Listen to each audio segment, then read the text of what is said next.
The woman sits opposite me across the old wooden table. I see ink stains, wine stains, coffee rings on the wood, mostly faded, but some fresh. She nods at this glass and pushes it towards me. It's for me to drink. It's her hospitality. And as I look at the drink, I see that the liquid is dark red, but in it, spreading like octopus's ink, is something else. So I think she's probably made a cordial. I smile and take the glass. Vimto? If you like, she says. I do like Vimto cordial's my favourite, but I must admit I prefer it hot when I can get it. Hey, but this is fine. Sorry, she says. No problem. I like it cold too. I sip the drink, but it's not sweet. In fact, it tastes like ink in water. And she says, go on, you were saying. I've forgotten what I was saying. Then she prompts me. About your friend. Ah, yeah, Mossy. So, my friend David Mossy, but we call him Mossy, obviously. She doesn't laugh, but she smiles and I go on. So we went to school together, all through school. Harrington Infants, then Juniors, and then Salterbeck, and after that we both went to the grammar school. After school, we'd nearly always walk downtown and get the bus home from the bus station, the number 30. I mean, not if it was pissing down. Raining. Then we'd get the bus from the school, then, but if it was fair, we'd prefer to walk, so we could have a crack. I understand, she says. We were really close, I said. She nodded. There was an awkward silence. Funny, I said. But this is the first time I've been in this house. The second, she said. The second? I frowned. Really? Don't remember being here before. Yes, you came once before. Okay, but don't remember. I just think it's funny because this is the house Mossy used to go on about, saying it was haunted and that. My dad lived on Kerwin Street. He was brought up there, and he always said his house was haunted when he was growing up. Your father lived in this house. In this house? I was really puzzled now, but maybe I'd got disorientated. I looked round. The room was plain. It was on the ground floor, just as you come in from the street. There was a little vestibule area thing, and then you came into this room. I suppose she used it as a living room. There was a sofa and some very dull and lifeless looking pictures, landscapes of places I didn't recognise, but washed out. I think they were copper tints. I think that's what they call them. Then there was this wooden table and two wooden chairs. There was a door at the back that must lead further into the house, but it was closed. She had the curtains drawn, heavy red velvet drapes that had seen better days. There were moth holes in them. I wondered why she had the curtains drawn in the middle of the day. But thinking about it, this was Curzon Street. I thought back to Mossy staring down the street from the main road saying, that house is haunted.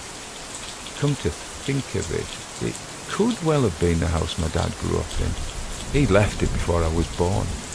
My granddad died, and my grandma moved up to a bungalow in Harrington, and when he got married to my mum, they moved up to Harrington to be near grandma, and then I was born, and that's the house I grew up in, and the rest, as they say, is history. But what a weird coincidence that Mossy should have been fixated on the same house my dad grew up in, and they were both convinced it was haunted. Maybe it was. I looked around. Didn't see any ghosts. It seemed a fairly gloomy sort of place. Not that I would say that. I didn't want to hurt the woman's feelings. I took another sip from the glass. I'll tell you what it was. It was pomegranate juice. That's what it was. I'm not a fan really, but I drank it out of politeness. She was looking at me, waiting for me to go on. So every time we walked past the opening onto Kerwin Street from Ramsay Browlike, Mossy would jabber on about this house being haunted. It was always this one and never the others, even though they all looked pretty similar. Then one day he told me the strangest story. What? I laughed. He was always an imaginative lad. He said that one time he'd been walking down without you. Yeah, it must be. Don't know where I was. Anyways, he said that he was walking past the mouth of Kerwin Street and the front door of this house was open. Yes. And there was this old woman in black standing outside the front door. and the front door of this haunted house was open, and he said he was proper freaked out because this old biddy. I paused, realising that might be a rude thing to say. She was old, maybe 60 or even 70, and she was dressed in black like one of those Spanish widows with a black lace headdress over her face. What do they call it? A mantilla? Anyway, this old lady was standing at the door and she started beckoning him, just crooking a bony finger and getting him to come to her. And did he? Yes, he told me he went. And what happened? She said there was something in the attic that wanted to meet him. She said that. Yeah, that was that was pretty odd, wasn't it? I grinned. If he was telling the truth. But he always was a lad for mixing up reality with his imagination. A creative type. God knows what he could have been if he'd lived. Maybe he wasn't meant to live, she said. Yeah, well, we don't know what fate's got in store for us. You're right. People don't know their fate. Just as well, I say. Do you? Don't you want to know what's in store for you? I shook my head. No, thank you. It'd just make you worry, and I don't believe you can dodge fate. I mean, if you're fated to die tomorrow, or tonight, yeah, right, or tonight, then it's best not to know. Then you can live right up to then happy. Are you happy? I suppose I am, yeah. Happy as anyone else. What have I got not to be happy about? You're a very wise boy. But go on with your story, and don't forget your drink. I took another sip. Definitely pomegranate juice, or actually river water. I couldn't place it. I'd never had it before, and then I had the oddest thought that maybe I'd drunk that very same drink, that I'd drunk it again and again and again, time after time after time. But I don't know why I would, because it wasn't exactly pleasant. But back to Mossy. So he said, this woman said there was something in her attic. Yeah, the attic of this house. Yeah, I guess. Did she say what it was? Yeah, she did, and that's what scared him. She said there was a spirit in the attic and she needed him to deal with it. I expected her to argue the point and say something like, shouldn't this woman have asked a priest to deal with an evil spirit, or an exorcist or something? Though Mossy hadn't said it was evil, to be fair. But she didn't say anything.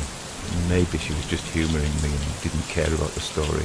But she'd asked me to tell her it, so I would. And then I'd be off. So this woman asked Mossy to go into her house, go up to the attic, and on his own, and remember he was a 15-year-old lad, not a priest, not a tough guy. I mean, what did she expect him to do even if there was a spirit? And I don't believe there was. She was just a mad old cow.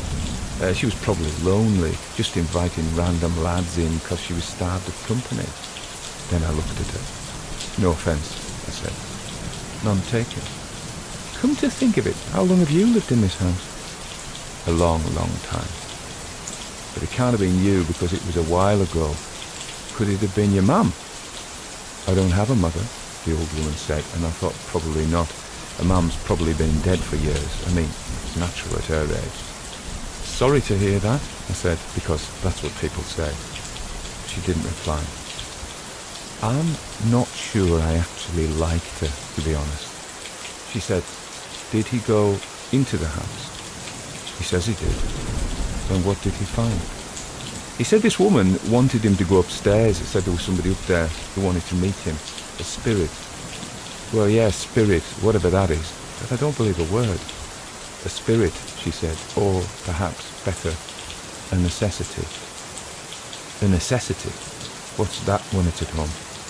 It's always there, in the attic, at the top of the house, in that small room. Right, she was a dingbat there. I didn't want any more of that drink, but she pushed the glass towards me, so I took another gulp just to be polite like. I gulped it to finish it, to get it over with.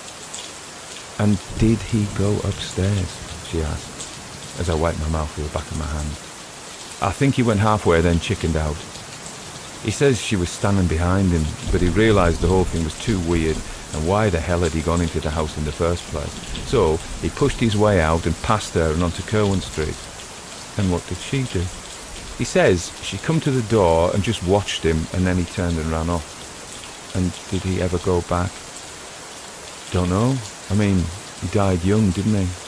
Maybe he would have gone back. Who knows if he could have. But I mean, nobody knows what happened to him. He just disappeared. Maybe in this house. Well, I don't know. I mean, the police looked everywhere. They'd have looked here, and if he'd been in here, they'd have found him, wouldn't they? Perhaps they didn't see the house. What do you mean? The door only opens when it's required. I had no idea what she was talking about. I finished my drink. I moved uneasily. I wanted to find an opportunity to get up and leave, but I didn't want to be rude. I just said, but I wouldn't have come in.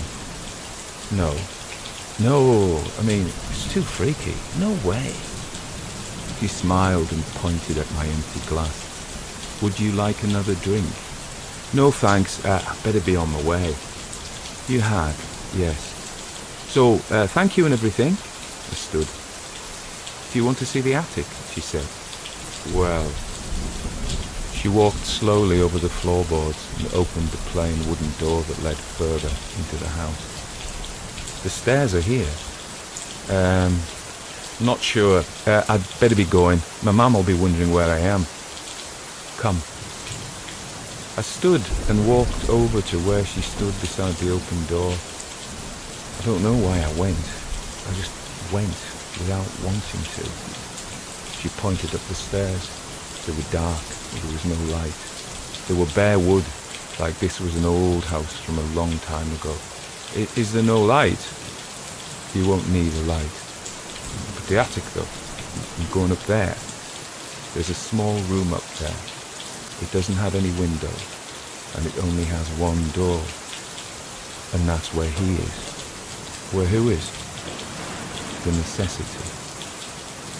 I don't know what you mean. Go on, go up. You have to. You have no choice. I sighed heavily. Really? I have no choice. She shook her head. She was dressed in black with a black lace veil over her face. A funeral veil. I took some steps. Halfway up, I stopped. My stomach turned. I clenched my hands, palms wet with sweat. I could hardly speak now. I don't want to go.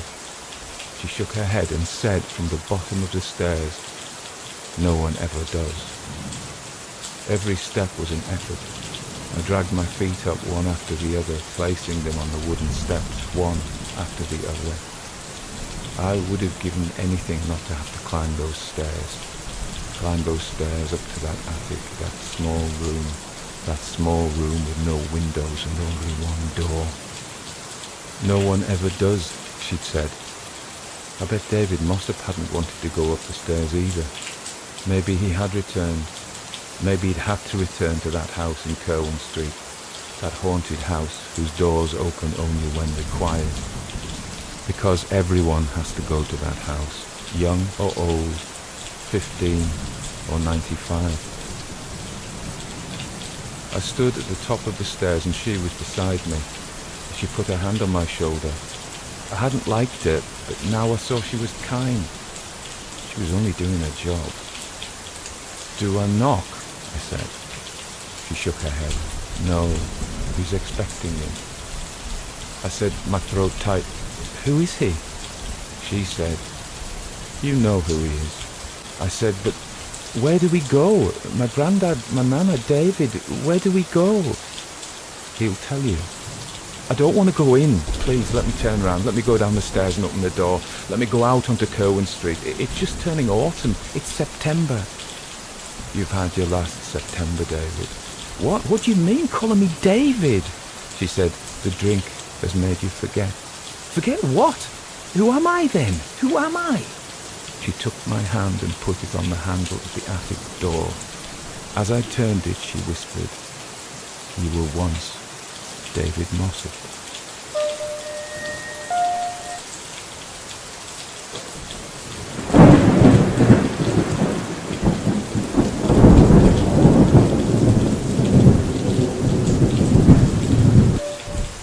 Never Visit Venice by Robert Aikman. Travel is a good thing. It stimulates the imagination. Everything else is a snare and a delusion. Our own journey is entirely imaginative. Therein lies its strength. Louis Ferdinand Céline. Henry Fern was neither successful in the world's eyes nor unsuccessful, partly because he lived in a world society in which to be either requires considerable craft. Fern was not good at material scheming. His job stood far below his theoretical capacities, but he had a very clear idea of his own defects, and was inclined inwardly to believe that but for one or two strokes of sheer good fortune, he would have been a mere social derelict. He did not sufficiently understand that it has been made almost impossible to be a social derelict. Not that Fern was adapted to that status any better than to the status of tycoon. Like most introverts, he was very dependent upon small, minute-to-minute comforts, no matter whence they came. Fern's gaze upon life was very decisively inwards. He read much, he reflected much. One of his purest pleasures was an entire day in bed, all by himself, in excellent health. He lived in a quite pleasant suburban flat with a view over a park. Unfortunately, the park, for the most part, was more beautiful when Fern was not there, because when he was there, it tended to fill with raucous loiterers and tiny piercing radios. Fern was an only child. His parents were far off and in poorer circumstances than when he had been a boy. He had much difficulty, not perhaps in making friends, but in keeping up an interest in them. There seemed to be something in him which made him different from most of the people he encountered in the office or in the train or in the park or at the houses of others. He couldn't succeed in defining what this difference was, and he simultaneously congratulated and despised himself for having it. He would sincerely have liked to be rid of it, but at the same time was pretty sure it was the best thing about him. If only others were interested in the best. One thing it plainly did was hold Fern back in what people call his career. Here it did damage in several different ways. That it disconnected him from the network of favour and promotion was only the most obvious. Much worse was that it made favour and promotion seem to Fern doubtfully worthwhile. Worse still was that it made him see through the work he had to do, see that, like so much that is called work, it was little more than protective coloration, but see also that the blank disclosure of this fact would destroy not merely the work itself and his own income, but the hopes of the many who were committed to at least a half belief in its importance, even when they chafed against it. Worst of all, probably, it was the simple fact that this passionate division inside him ate up his energy and sent it to waste. Fern would have liked to have been an artist, but seemed to himself to have little creative talent. He soon realized that it has become a difficult world for those who possibly are artists. Only in living, there is so little scope for practice and rehearsal. Nor could Fern find a woman who seemed to feel in the least as he did. Having heard and read often that it's useless to seek for one's ideal woman, that the very fancy of an ideal woman is an absurdity, he had first made up his mind to concentrate upon the good qualities that were actually to be found, which were undoubtedly many, at least by accepted standards. He even became engaged to be married on 2 occasions, but the more he saw of each fiancée, despite her beauty and charm of character, the more he felt himself an alien and an impostor. Unable to dissemble any more, he had himself broken off the engagement. He had felt much anguish, but it was not, he felt, anguish of the right kind. Even in that, he seemed isolated. The women must have realized something of the truth, because though both, when he spoke, expressed aggressive dismay, since marriage is so much sought after for itself, they soon went quietly and were heard of by Fern, no more. Now he was nearing 40. Not, he thought, unhappy, when all was considered, but he could not do so much considering every day, and often he felt puzzled and sadly lonely. Things could have been very much worse, and that very easily, as none knew better than Fern. But this reflection, well justified though it was, did not prevent Fern from thinking, not infrequently, of suicide, or from letting the back of his mind dwell pleasurably and recurrently upon the thought of death's warm, white and loving arms. One thing about which Fern felt true anguish was the problem of travel, or as others put it, his holidays. Here the shortage of money really mattered. Why do I not go out for more? He asked himself. He had no difficulty in answering himself.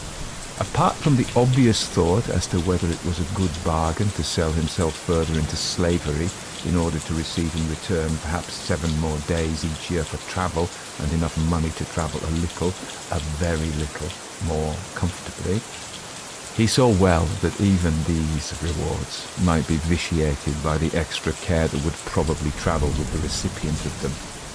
He realized early that, except for a few natural bohemians, travel can be of value only when based upon private resources, hence the almost universal adulteration of travel into organized tourism, an art into a science, so that the shrinking surface of the earth, in its physical aspect as in its way of life, becomes a single place, not worth leaving home to see. Fern saw this very clearly, but it was considerably too wide and theoretical a consideration to deter one so truly a traveller, but who had yet travelled so little as Fern. What really held Fern back from travel, as from much else, was the lack of a fellow traveller. Remembering always that this fellow traveller had to comply pretty nearly with an ideal which Fern could by no means define, but could only sense and serve, present or, as almost always, absent, beyond reasonable hope. He had shared a holiday with both his fiancées, one holiday in each case. Much the same things had happened each time, doubtless because men notoriously involve themselves, even when they do it half-heartedly, with the same woman in different shapes. Or perhaps, as Lord Chesterfield says, because women are so much more alike than are men. On each occasion, it had been 2 or 3 weeks of differing objectives, conscious and unconscious, at all levels, and especially of utterly different responses to everything encountered, but a matter also of determined and scrupulous effort on both sides, not only to understand, but to act upon and make allowances for the other's point of view. All these things had made of the holiday a reproduction or extension of common life, which was not at all what Fern had in mind. Both parties had, in the American formula, worked at the relationship. Worked as hard as slaves under an overseer, but the produce was unmarketable. "You're too soulful about everything," complained one of the girls. She spoke quite affectionately and truly for his own good, as the world goes, and as Fern perceived. Nonetheless, he came to surmise that for him, travel might be a mystical undertaking. He had sometime read of Renan's concept that for each man there is an individual means to salvation. For some, the ascent to Mont Salvat, for some alcohol or laudanum, for some wenching and whoring, for some even the common business of day-to-day life. For Fern, salvation might lie in travel, but surely not in solitary travel. And how much more difficult than ever this new consideration would make finding a companion, almost how impossible. Fern felt his soul, as the girl had called it, shrink when he first clearly sensed the hopeless conflict between deepest need and inevitable absence of response. The conflict which makes even men and women who are capable of better things live as they do. He and the girl were on a public seat in Bruges at the time, among the trees along the Diva, looking at the swans on the canal. At least politeness had been maintained on these trips, from first to last. It was something by no means to be despised. Moreover, when Fern had travelled with others, with a man friend or with a party, he had fared considerably worse. Then there had been little in the way of manners and no obligation even to essay mutuality. In the longer run, therefore, Fern had travelled little and enjoyed less. This in no way modified his unworldly attitude to travel. He knew that few people do enjoy it, despite the ever-increasing number who set forth, and resented the fact that actual experience of travel had seemed, for practical purposes, to put him among the majority of them, but not with them, as usual. Nor could he see even the possibility of a solution. Not enough money, not enough time, and no intimates, let alone initiates. It had been quite bad enough even when he had only been 25. Fern began to have a dream. Foreshadowings or intimations came to him at first. Thereafter, at irregular intervals, the whole experience, insofar as it could be described as whole, or bits or scraps of it, portions or distortions. There seemed to be no system in its total or partial recurrence. As far as Fern was concerned, it merely did not come often enough. He felt that it would be unlucky, by which he meant destructive, to note too precisely the dates of the dream's reappearances. But Fern was soon musing about the content of the dream during waking hours, sometimes even by policy and on purpose. To the infrequent dream of the night, he added an increasing habit of deliberate daydreaming, a pastime so disapproved of by the experts. Fern's dream, though glowing, was simple. He dreamed that he was in Venice, where he had never been. He was drifting in a gondola across an expanse of water he'd read about called the Lagoon. Lying in his embrace at the bottom of the boat was a woman in evening dress or party dress or gay dress of some kind. He didn't know how he'd met her, whether in Venice or in London. Conceivably even, he knew her already outside the dream, had long known her, or at least set eyes on her. When he awoke, he could never remember her face with sufficient clarity, or perhaps could remember only for a moment or two after waking, in the manner of dreams. It was a serious frustration because the woman was very desirable, and because between Fern and her, and between them only, as far as Fern was concerned, was understanding and affinity. Such understanding could not last, Fern realized, even in the dream. It might not last beyond that one night, or it might last as long as 6 or 7 days. Fern could always remember the woman's dress, but it was not always the same dress. It was sometimes white, sometimes black, sometimes crimson, sometimes mottled like a fish. Above the boat were always stars, and always the sky was a peculiarly deep lilac, which lingered with Fern, and which he had never seen in the world exterior to the dream. There was never a moon, but behind the gondola, along some kind of waterfront, sparkled the raffish, immemorial and evocative lights of Fern's hypothetical Venice. Ahead, in contrast, lay a long dark reef with occasional and solitary lights only. There were tiny waves lapping round the gondola, and Fern was in some ways aware of bigger waves beating slowly on the far side of the reef. He never knew where the two of them were going, but they were going somewhere, because journeys without destinations are as work without product. The product may disappoint, but it is indispensable and has to be born. Fern wished that he could enter the dream at an earlier point, so that he might have some idea of how he had met the woman. But always, when awareness began, the pair of them were a long way out across the water, with the string of gaudy lights far behind. For some reason, Fern had an idea that he had met the woman by eager but slightly furtive arrangement, outside an enormous hotel, very fashionable and luxurious. The gondolier was always vague. Fern had read and been told that since the advent of powered craft, gondoliers were costly and difficult. Nonetheless, this one seemed, whatever the explanation, to be devoted and amenable. The beginning and the end of the dream were lost in the lilac night. The beginning, Fern thought, the beginning of the whole wonderful experience might have been only a few hours earlier.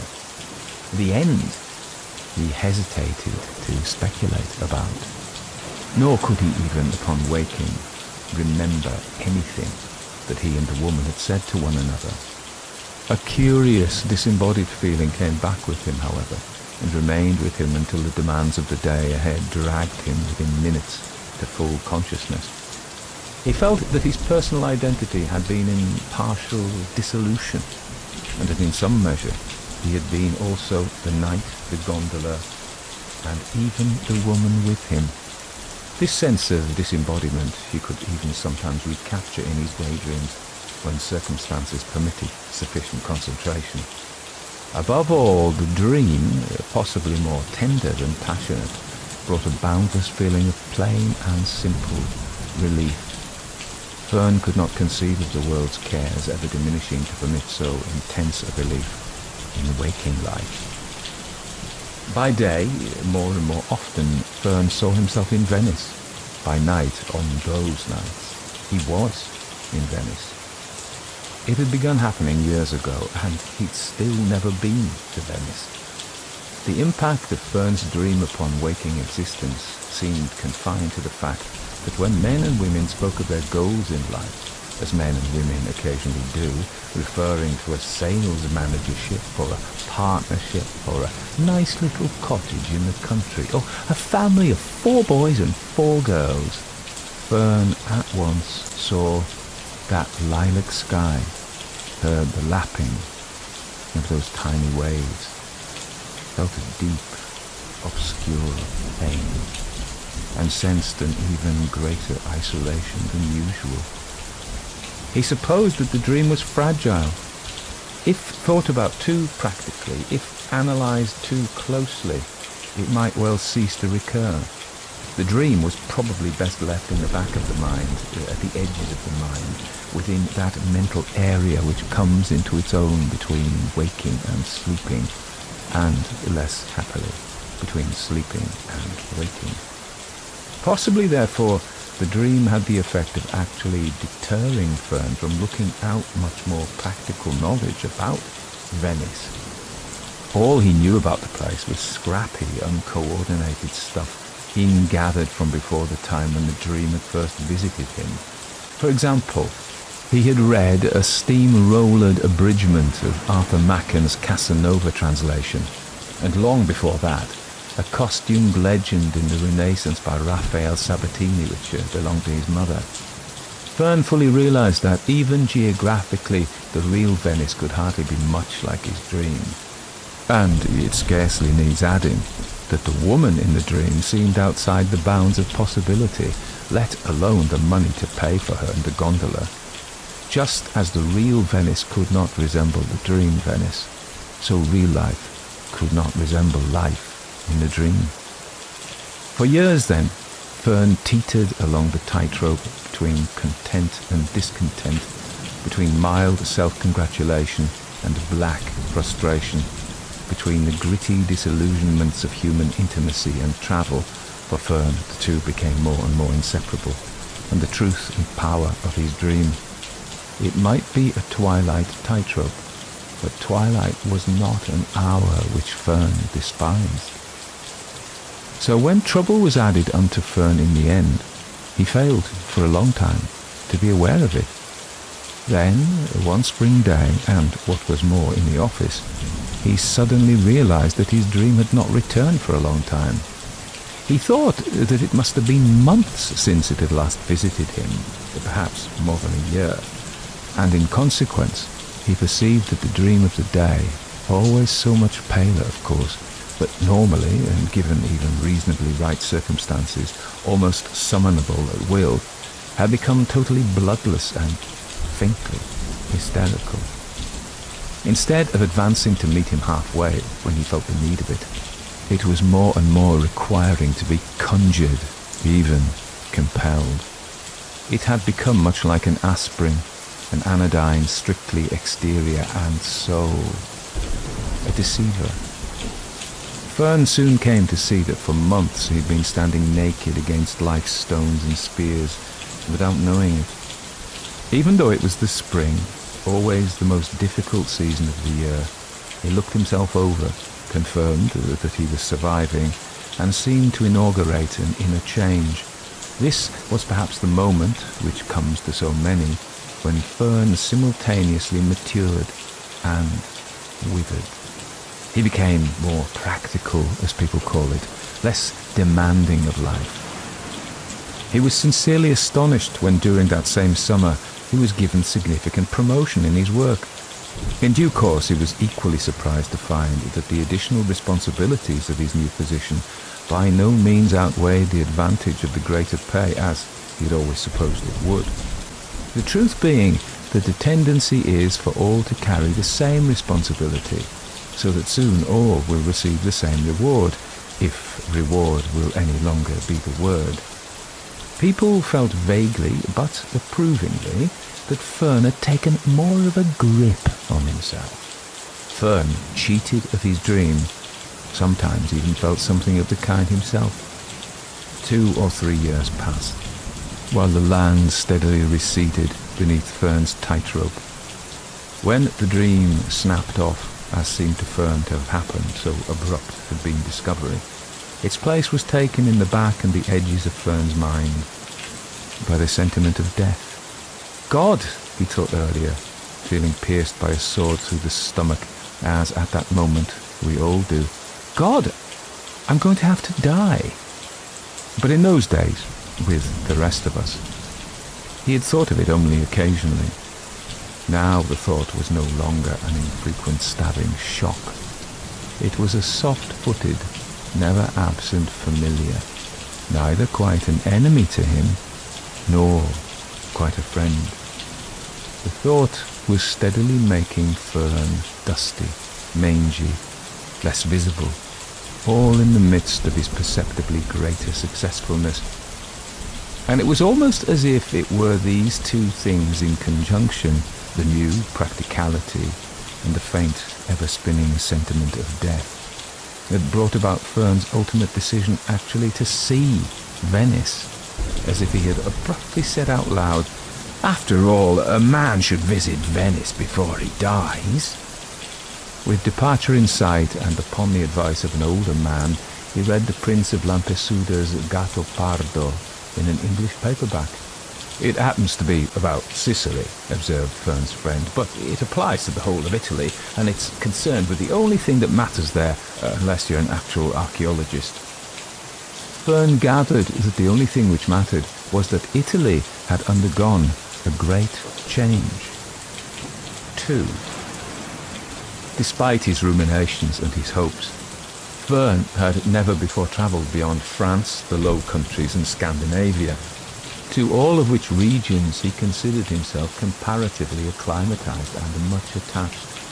By the time he found himself, as will shortly be seen, thinking once more about his dream, he had been in and around Venice for 17 days. And they had been days of surprise, horror, fantasy, and conflict. He could find kinship with no one. There was something terrifyingly insane about the total breakdown of the place, the utter discrepancy between the majesty and the mystery of the monuments, and the tininess of all who dwelt around them or came supposedly to gaze upon them. Fern looked upon these mighty works and despaired. Now he sat on an 18th century stone bollard at the tip of the Punta di Salute and summed it all up. Many times Fern had read or been told that the great trouble with Venice was the swarm of visitors. You could hardly see the real people, he'd always been informed. Indeed, the real people were often said to be dying out. But by now it was the visitors who seemed to him a mere mist, a flutter of small, anxious sparrows, endlessly twittering, whether rich or poor, about currency. Fern could fully understand only those who twittered in English, endlessly pecked and gashed by the local hawks, endlessly keeping up with neighbours at home, who were as unqualified to visit Venice as themselves. All visitors had at once too little time and too much. As he wandered down a calle or through a palazzo, he perceived that very few indeed of the visitors visited anything beyond the cathedral and seat of the former rulers, or saw much even of these, if only because of the crowd inside and the shouting of the guides, as mechanical and stereotyped as the swift mutterings of the priests. The visitors sat about the Piazza San Marco, proclaimed by so many wise voices as the world's most beautiful work of men, though infested with pigeons, shot or mutilated elsewhere in Italy, in a constant stew, rich or poor, about the prices, a preoccupation which was thoroughly justified. The women took off their shoes because they had walked a few hundred yards. They stuck out their poor legs and, to do them justice, endeavoured intermittently but with pathetic unproficiency to catch a life as it passed, to utter the right cries. If life, their faces inquired, could not be caught in Venice, where could it be caught? For a few, right back at home, Fern felt. For the majority, no longer anywhere. Of the men, most were past even making the attempt. They sat looking foolish, fretful, bored, insufficiently occupied, and, above all, out of place. Nor could Fern but agree it was hard that one could not buy an aniseed or a cup of coffee in a place so beautiful without the beauty being tarnished by the price. A price probably unavoidable from the caterer's point of view because of forces as uncontrollable by him as by Fern. And, of course, there were other visitors, mainly English, who despised the great and ancient monuments. Structures on so different a scale from themselves, and spent their time poking their noses into what they conceived to be the real living and working conditions of the Venetians. It was not so much the visitors, with their fleeting passage, their phantom foreign money, that startled Fern, but these same Venetians, so far from the place being half empty as he had been led to expect. It was swarming from edge to edge, and it swarmed with sentimental, self-satisfied Philistines, more identical and mass-produced than he would have thought possible, inescapable except inside the faded, ill-kept palazzi where one had to pay to enter. Those among the Venetians who were not leeching on the visitors seemed to be industrial workers from the vast plants lined up across the water at Mestre, labour force to the war machines of a new invader holding the city under siege of modernity and required merely to await the inevitable self-induced collapse, much as the Turks waited for Byzantium to destroy itself. The human din in Venice cancelled the quiet which might have been expected in the absence of motor Moloch. It continued throughout the 24 hours, merely becoming after midnight more sinister, shrill, and unpredictable. Every night gangs of youths screamed their way through the alleys. Folding iron shutters crashed like cannon through the early watches. Altercations, sexual or political, continued fortissimi in male voices for 50 minutes at a time. Fern, in his pensionatic, would look at his watch and see that it was 2 o'clock, 3 o'clock, 4 o'clock. The noise would diminish, he would fall asleep, but then there would be more screaming boys, more clanging shutters. It was a highly traditional uproar, perhaps, but Venice seemed to have an unhappy aptitude for combining only the worst of past society with the society of today. What might once have been falcons had become hawks and were now carrion crows. Fern went to hear Rigoletto at the Fenice and to hear a concert with a famous conductor and a famous soloist.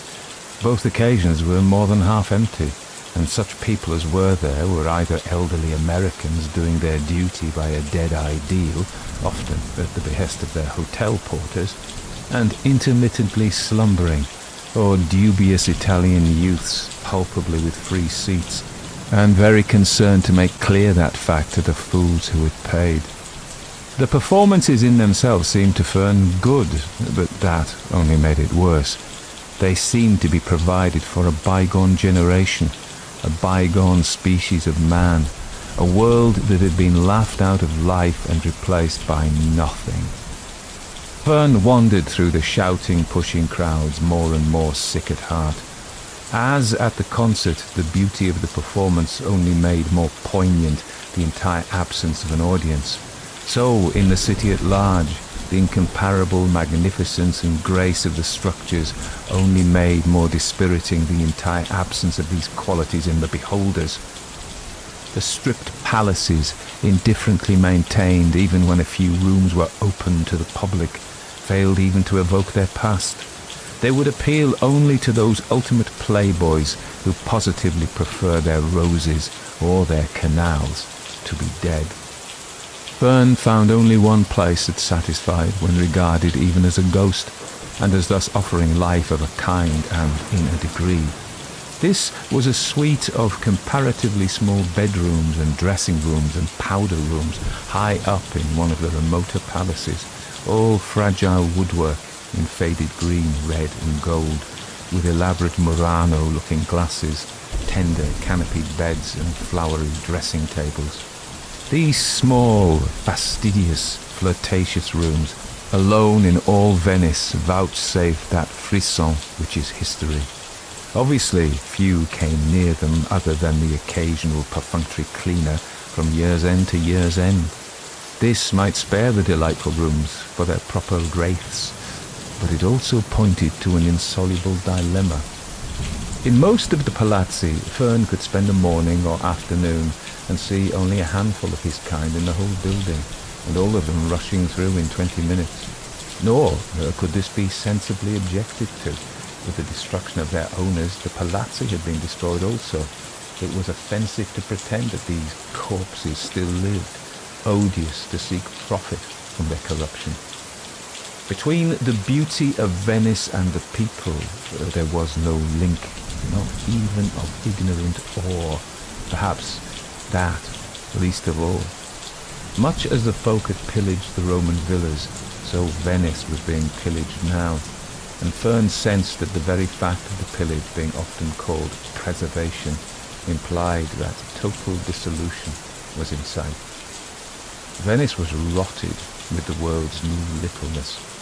To many her beauty was actually antagonistic, as imposing upon them a demand to which they were unable to rise. Soon the lagoon would be reclaimed, and the Venetian dream submitted to a new law of values, a Puritan law, antithetical to the law of pleasure that had prevailed there for so long. The terrain applied to the uses of the post-Garibaldian mass, existing only in its own expansion. Mestre and multiplication would compel unconditional surrender.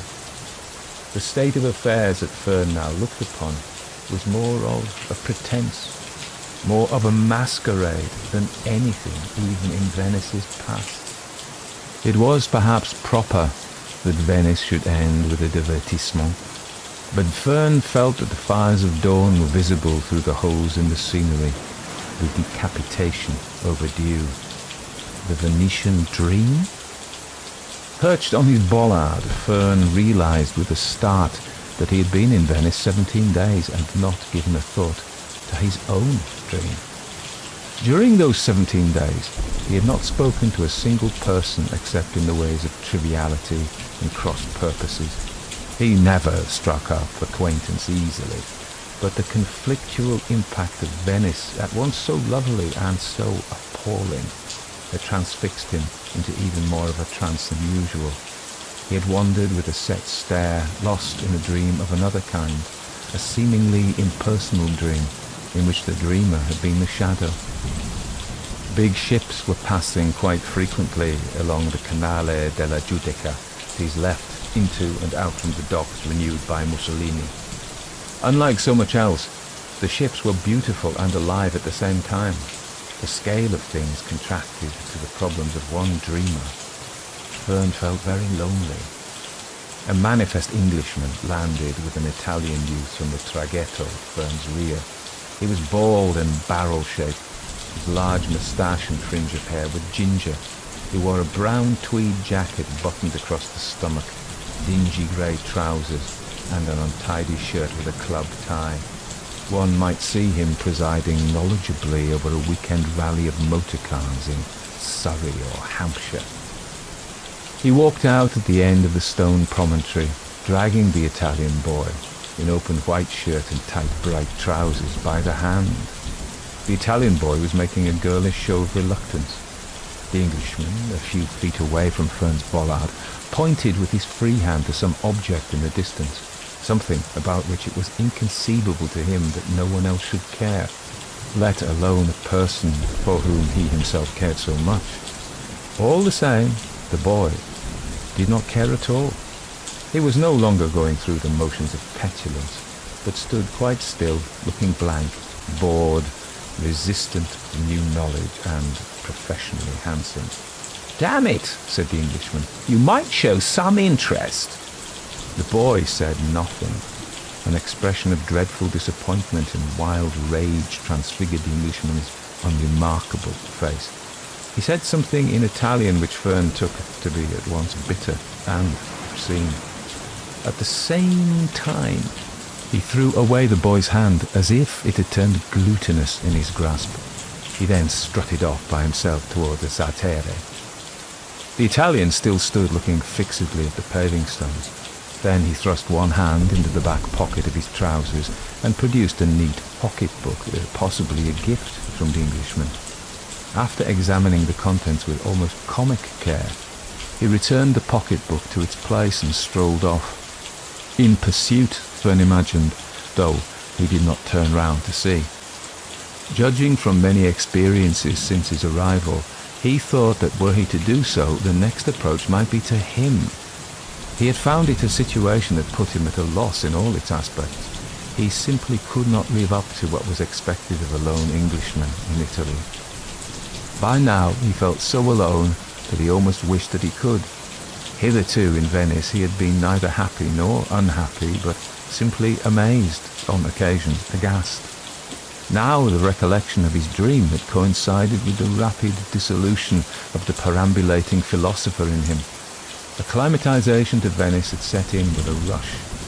The September breeze blew gently up the Canale di San Marco in Fern's face, sweet and cool, as it sighed for the slow sickness of Venice's stifling summer. The flashy motorboats cackled and yelped around him, driving the gondolas to their death. Fern, thrust back upon his own life, passed his hand over his legs, his arms, his shoulders. He felt a pain he'd almost forgotten during the years he had walked his tightrope.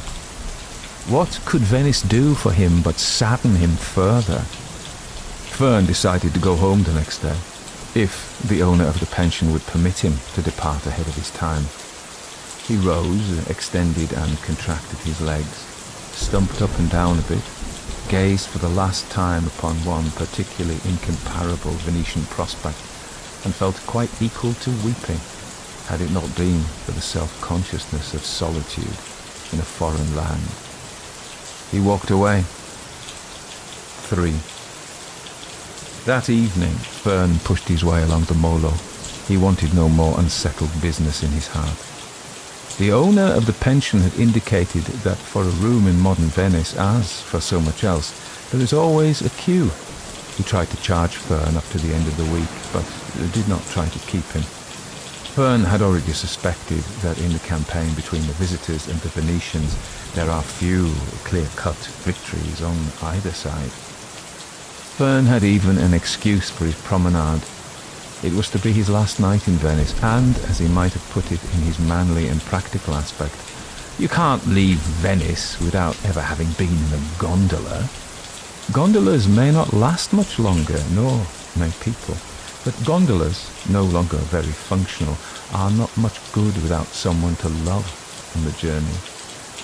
On the Molo, Americans stood about japing one another uneasily or overconfidently, wondering how to fill in before flying on to Athens or back to Paris the next morning, questing for highballs or local vintages on the rocks. Uncontrolled Italian children and their plump, doting parents effortlessly dominated the prospect. Away to the south, over towards Chioggia, single lights gleamed romantically. The sky was turning to deep lilac and filling with festive silvery stars. Fern turned leftwards up an alley where it was quieter, then wound about through dark courts and passages like a beetle through a tomb. Immediately he was alone, or almost so, among the great dark buildings. His mind returned to those small, elegant bedrooms and boudoirs at the top of the palazzo he had visited.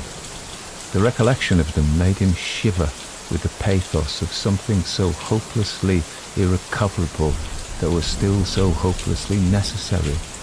Thinking about them, feeling still the intensity of their atmosphere, he could smell the perfume of the Venetian decadence, that long century when the lion drowsed awaiting Napoleon, the city fell irrevocably to pieces, and all the fashionable wore curious enveloping masks, so that they looked partly like strange animals, partly like comedians, and partly like ravishers, and ravished. There was such a figure standing before him, dark and motionless against the rail along the side of a canal which edged the small piazzetta Fern entered, neither quite in the light from the one lamp in the piazzetta, nor quite out of it. Fern slipped into a shadowy doorway and stared, silent, and listening to his heartbeat. On the other side of the canal loomed a formless stone structure, from all the windows of which seemed to shine an even pale light, something between pink and blue, and Fern, whose hearing was at all times excessively acute, thought he could detect the faint echo of music and revelry seeping through the thick walls and closed casements. Then he realized that the pale light was the reflection of the late evening sky on the glass, and that the sound was no more than the general cry of Venice. He drew himself together. Almost in silence down the canal came a gondola. Fern, however sharp his ears, could hear only the softest plash, plash, plash. Then the ferro came into view, and the gondola stopped by the figure against the railing. The gondolier seemed to be dressed in black, but Fern's attention was concentrated upon the equally dark passenger, the person for whom the gondola had come. At first, and in the most curious way, nothing more seemed to happen. The gondola just lay there in the faintly coloured dusk, with the gondolier almost invisible, and the presumed passenger still apparently waiting for someone or something, certainly making no motion to step aboard, indeed, and making no motion of any kind. Two middle-aged men, both dressed in light colours, crossed the piazzetta from the opposite corner and proceeded in the direction from which Fern had come. They were talking loudly and simultaneously in the usual way, and gave no sign of noticing the gondola and the figure by the railing. Of course, there was no reason why they should notice them. All the same, Fern felt that 2 or 3 minutes must have passed while the group remained motionless in dim outline against the vast stone building on the other side of the canal. At least that length of time passed before it occurred to Fern that it might be for him. They waited. He had set forth to destroy his dream, even though he had not expressed it quite like that, and thereby, as so often, might have wound up the mechanism for making it come true, because life goes ever crabwise, as the great Venetian Baron Corvo constantly proclaimed. Fern shrank back into his dark doorway. He feared lest the whiteness of his face give him away. The strange set piece lingered for a few moments. Then Fern realized that the figure, which had been standing by the railings, was now somehow in the gondola, and that the gondola was once more coming towards him. It glided down the side of the piazzetta, making only the ghost of a sound, The plash, plash, plash of the paddle might have been the wings of a night bird, or the trembling of Fern's own heart muscles. 4 or 5 gay little children ran across the piazzetta in the line of the 2 men in grey. They were heavily preoccupied with abusing and hitting one another. Peeping out, Fern saw that the passenger was still standing in the gondola, somewhat towards the bow.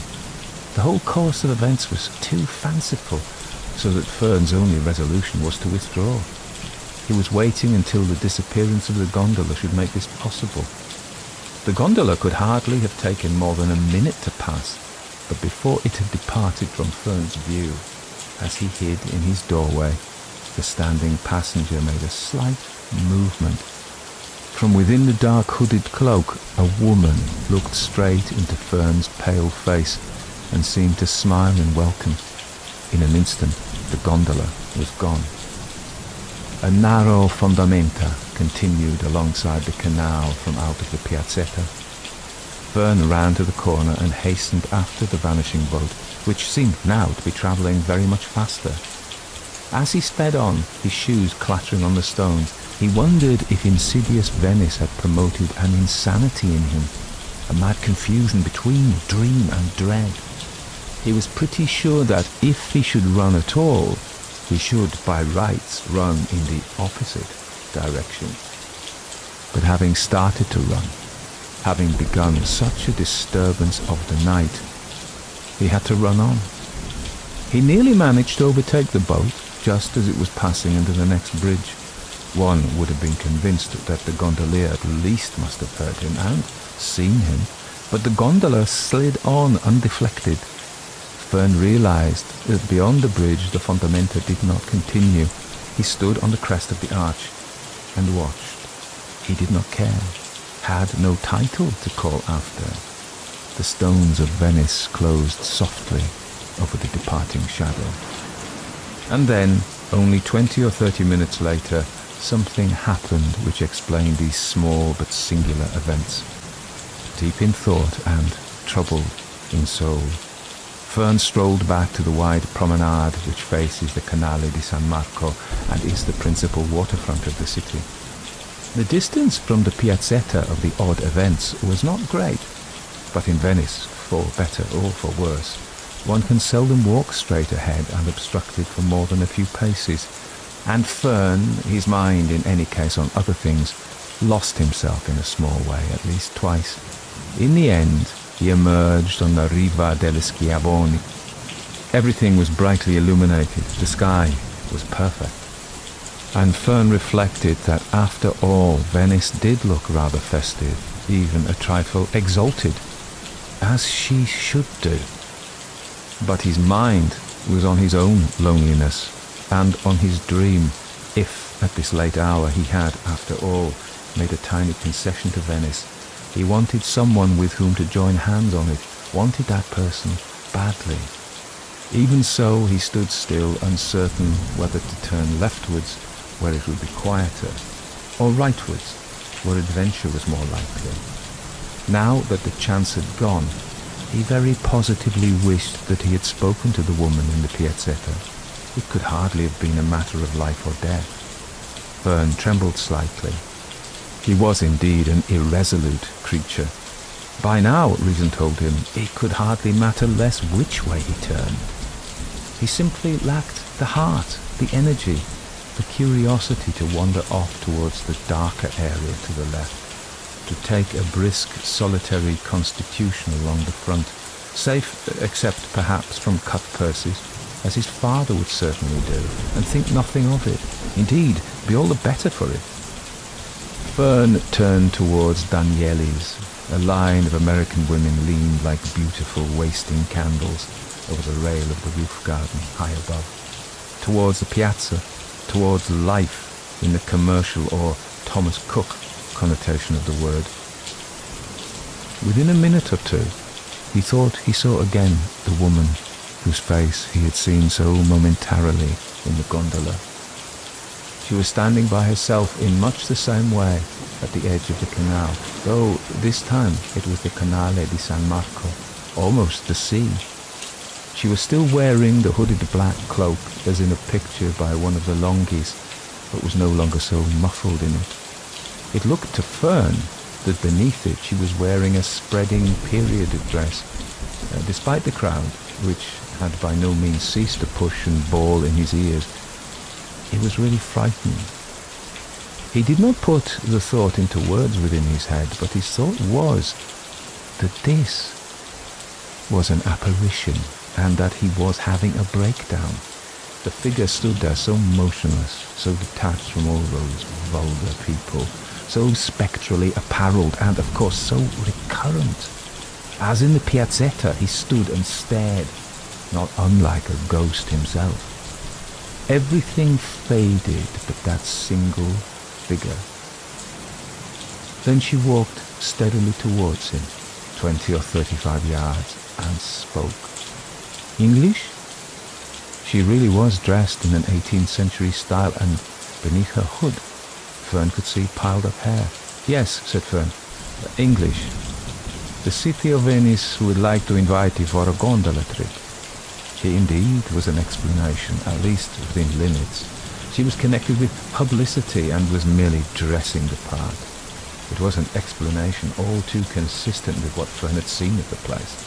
He laughed a little too brashly, a little too brusquely. But no doubt she was accustomed professionally to all the gradations of oafishness. Complimentary, of course, she said. That, thought Fern, was like the Venice he had so far seen. The woman was an Italian and did not speak words such as complimentary with ease. Are you alone? Asked the woman. Yes, said Fern, quite alone. You must invite someone else. I don't qualify. But you do qualify, said the woman. The city of Venice wants to help a lonely visitor. It sounded ghastly, but the woman spoke with an aspect of sincerity that at least made it possible to reply with reasonable self-respect. Tell me more, said Fern. We go in a gondola, explained the woman, speaking carefully, in the way of professional guides, as if to a backward child, along the Grand Canal and across the lagoon. It was not the manner in which Fern had visualized the realization of his dream, but no doubt it was the dream which controlled the situation and not he. Just then he could hardly be expected to think it all out. We? Inquired Fern. How many will there be? Just you and I. She said it with the dignity that certain Italian women can bring to statements that many other women can utter only with a blush, the giggle, or excessive explanation. And of course the gondolier, she added, with a beautiful smile. I shall be very pleased, said Fern. Thank you. He managed to accept with some degree of the same simplicity. There you are, she said, using perhaps not quite the right idiom and pointing to the gondola. Fern, even though apprehensive of capsizing the unknown craft, managed to hand her in as if to the manner born. They settled side by side on the cushions. Her cloak and wide skirt beneath spread themselves over his legs. She had neither spoken to the gondolier nor, as far as Fern had noticed, even looked at him. He cast off in silence, and they were out on the canal, with the other side of the Isola di San Giorgio Maggiore looking disproportionately nearer almost at the instant. Fern tried to squint backwards in order to examine the gondolier, but it was difficult to see more than his shoes. Fern squinted backwards a second time. They were not shoes. They were black feet. But now there was nothing to worry about. Indeed, when things were rightly conceived, there never had been anything to worry about. I think I saw you earlier this evening, said Fern conversationally, on one of the narrower canals. People often see me, but it is only a few that I can call, she replied in her not quite perfect idiom. She began to describe the sights they were passing. Fern knew most of them already, and more about them than the basic information deemed appropriate for Anglo-Saxon visitors. All the same, he liked listening to her deep voice and was often charmed by the way she put things. The effect of her simple tale was quite different when one was alone with her, he felt, than it would have been if she had been speaking to a crowd of tourists. They entered the Grand Canal. Just visible across the water to the left was the bollard on which, that same afternoon, Fern had summed up his conflictual condemnation, had sentenced Venice to depart from his life the next morning. Fern continued listening respectfully, but by now he could feel the warmth of her body, and the spreading of her stiff skirt over his legs was delightful. It was difficult to listen indefinitely to such topographical platitudes, and when there was so much else that might be said, and doubtless a limit on the time. He must have conveyed something of discontent to her, because it seemed to him that her flow of facts, not all of them facts either, he rather thought, began to falter. As they were traversing the few seconds of darkness on the Ponte dell'Accademia, she said, "Perhaps you know Venice as well as I do." Her tone was not peevish, but friendly and solicitous, and Fern decided at once that it was a most unusual thing for a professional guide, always fearful of losing all justification for existence if any real knowledge on the part of the visitor is admitted. Fern's heart warmed to her further. "I'm sure not," he said. "I've been here just over 2 weeks, just long enough to know that 2 months are needed, or perhaps 2 years. If I go beyond the obvious things, I get into what you call deep waters." "I can well imagine," replied Fern, not necessarily imagining very clearly. "Let's stick to the obvious things." Fern, when he thought about it, could see and hear that the Canal Grande, most beautiful thoroughfare in the world, as so many have said, was its usual horrible self, loaded with roaring power craft, congested with idiot tourists, lined with darkened palaces that should have been alive with lights. But he found that for once he was hardly thinking about it at all. He even reflected that he was glad the power craft made his own progress slower, though it was, as ever in modern Venice, hard on the black gondolier. It was all so beautiful once. Fern could hardly believe his ears. He had so far found it a point of honour among Venetians not to admit that things had ever been better than they were now. He believed, indeed, that most of them were quite sincerely unaware of the fact. Fern took his companion's hand. It seemed a very soft and unprofessional hand, and she let it lie in his, undisturbed. She spoke again. "There is a rich American woman further back who has collected all the ugliest things in the world. You could never believe how ugly and how many. She keeps them in a half-built palazzo, which she never finishes. I could not bring myself to spoil so nice an evening by pointing it out." "I know about her," smiled Fern. "I've been there. Can such a woman be capable of love?" They were now slowly passing the Palazzo Rezzonico. "Never the time and the place and the one capable of love," said the English poet. Fern was rather surprised by himself. A speedboat full of white-shirted youths whizzed across their bows, almost capsizing them. "It will be better out on the lagoon," said Fern's companion, drawing up her feet. "Less interference and more real danger." Fern could not be sure what exactly she meant, but she seemed to find the prospect pleasurable, because her eyes gleamed for a second inside her hood as she spoke. "Why, danger? At night there is always some danger out on the lagoon." She said it placidly, perhaps with a faint potentiality of contempt. Fern did not risk making the potential actual. However curious Fern was about her, he asked no personal questions. He probably felt that they could elicit only inappropriate answers, but more important was the fact that he found the relationship easy and delightful, just as it was. Particularly unwise would have been any reference to the many others with whom she must have made this excursion. Lonely people. Fern knew it was an odious cliché. It had never before occurred to Fern as possible that what was, after all, companionship on a business basis could so touch his real feelings. Least of all was it the way in which he had dreamed it. But now she seemed to have shrunk away into the blackness. Fern still held her hand, but he felt that the racket around them, the emptiness of the palaces, spread a paralyzing infection of disillusionment. He too began to long for the lagoon. He decided that sincerity was best.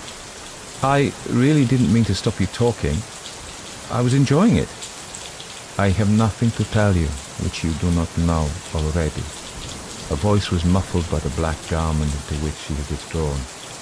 I used to have a dream, said Fern in something of a rush. For years I dreamt that I was doing exactly what I'm doing now. Venice is everyone's dream, she replied. Venice is a dream, with no reality. The reality is what you call a nightmare.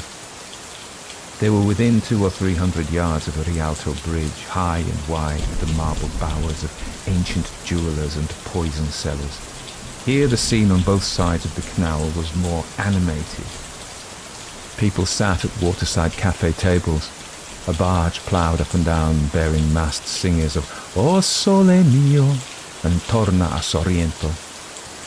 Many people were at least attempting to enjoy themselves. The city fathers would hardly approve of your calling Venice a nightmare, said Fern, pressing her hand. The city fathers, as you call them, are all dead. Everyone in Venice is dead. It is a dead city. Do you need to be told? Then Fern got it out, put it into words. I need you to love me. Amid the glare of the cafe lights and the booming of the drum, he lifted himself onto his elbow and looked down at her elusive face, cased in its dark hood. She said nothing. Make my dream come true. Love me. She still did not speak. Now they were actually abreast of the man with the vast drum. He shouted something light-hearted and scatological as the gondola toiled past the broken water. Boom, boom, boom, boom. Make my life worthwhile. Redeem me. From the depths of her black cloak she looked into his eyes. You said you dreamed no longer. Do you know why?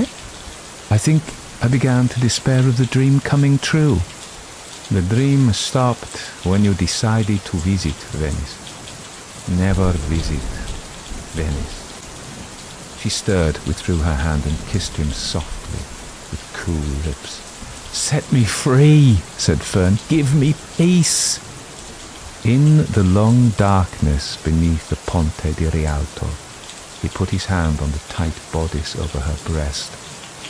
When they emerged, his arms were so fast around her that nothing could ever part them. The sorters in the post office and the Fondamento dei Tedeschi perceived this and called shrilly. It was rare to see anyone in a gondola except the elderly and exhausted, with death making a busy third at the paddle. There was no more for Fern to say except endearments.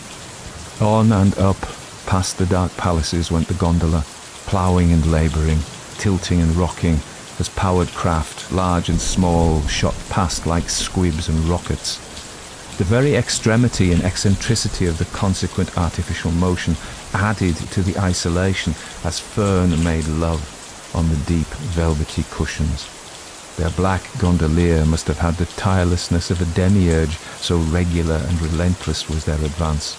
You are the moon and the stars, said Fern. You are the apples on the tree, the gold of the morning, the desire of the evening. You are good, you are lovely, you are life.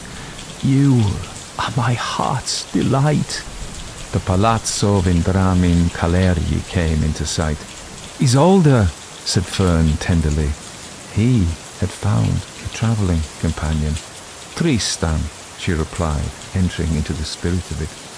Perhaps that was when Venice died, suggested Fern, when Tristan and Isolde was composed here. If Venice ever really lived, she retorted. But the gondolier changed the subject for them by turning off the Grand Canal onto the Rio di San Felice. They were bound for the wide waters of the lagoon. The Sacca della Misericordia, the almost square bay on the Venetian north shore, all was silent. There are no footways, and in the buildings was only an occasional dim light, suggesting a rogue tenant, even now up to no good. Is this where the danger begins? Asked Fern. She made no reply, but drew even closer. Beneath the dim lilac amphora of the sky, she was all black, all white, like Piero. The gondolier, with strokes as strong and regular as if he was swinging a scythe, swept them forward to their consummation. Here to the north of Venice the lagoon was incandescent. It seemed to Fern, who had never seen it like this before, a nearer word than phosphorescent, because the light which gleamed from the water faintly around the gondola, but in distant patches quite brightly, was multicoloured, blue, white, yellow, pink, and always with lilac in it too, from the infusion of the sky. There were small glittering waves and vast indefinite areas of coloured froth or scum like torn lace. Already it was a little colder. They approached an island. Fern saw the white shape of a Renaissance church, and extending from it along the entire shore a high wall as of a prison or asylum.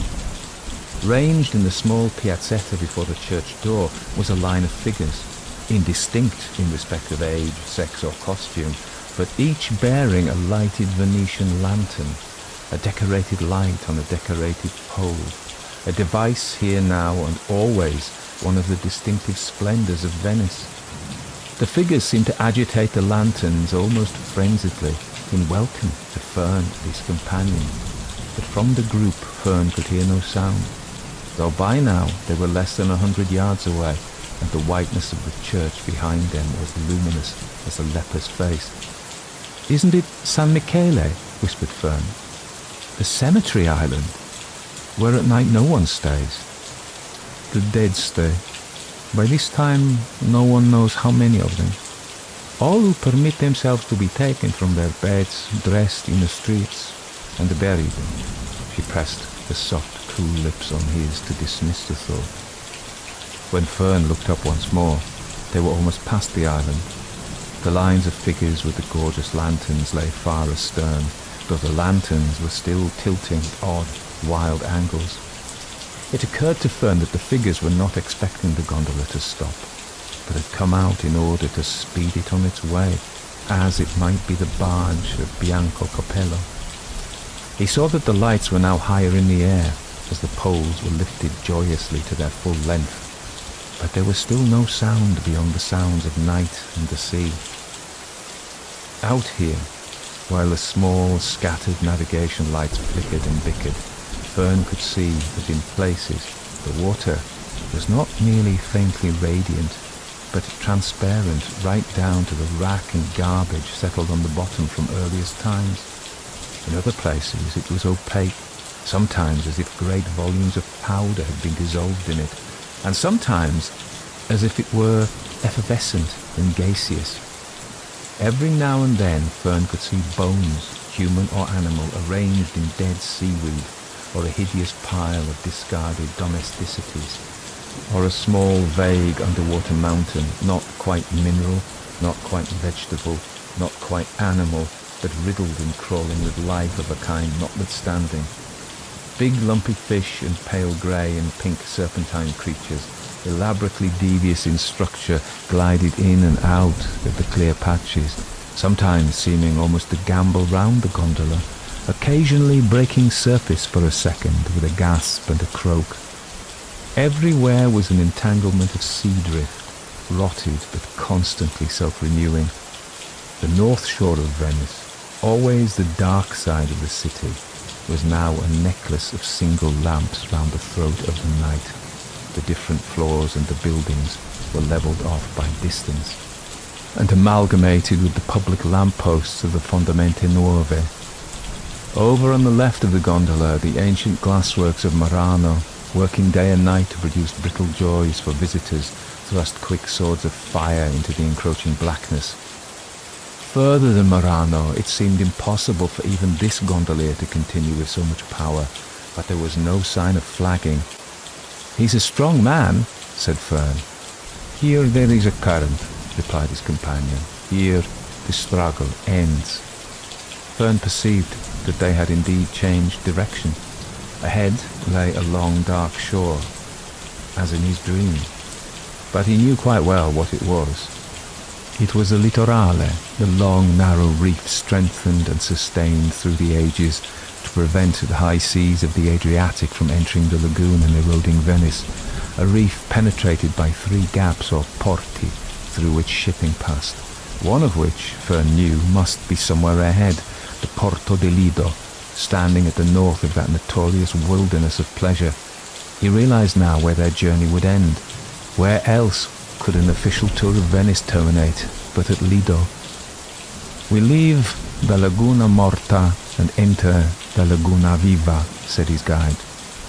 Fern was not sure that this was exactly accurate, but it didn't really matter, because the next thing she said was, "This is the moment of love." And because that, for some little time, was what it proved to be. After so many mortal years, Fern's dream was proving more than true. Fern was proving himself right and the rest of the world wrong. Now the sky was at last completely black. The stars gave little light, and the effulgent lagoon was becoming the sombre sea. Upon all, the black gondolier must have looked down, with more time to share now that his work was lighter. But about him, it didn't seem to Fern the moment to concern himself. To Fern, life had become an affair of moments only, a present without past, without future. How long had passed by the hands of Fern's watch, he never knew, because when, somewhat later, he looked at his watch, he found that it had stopped.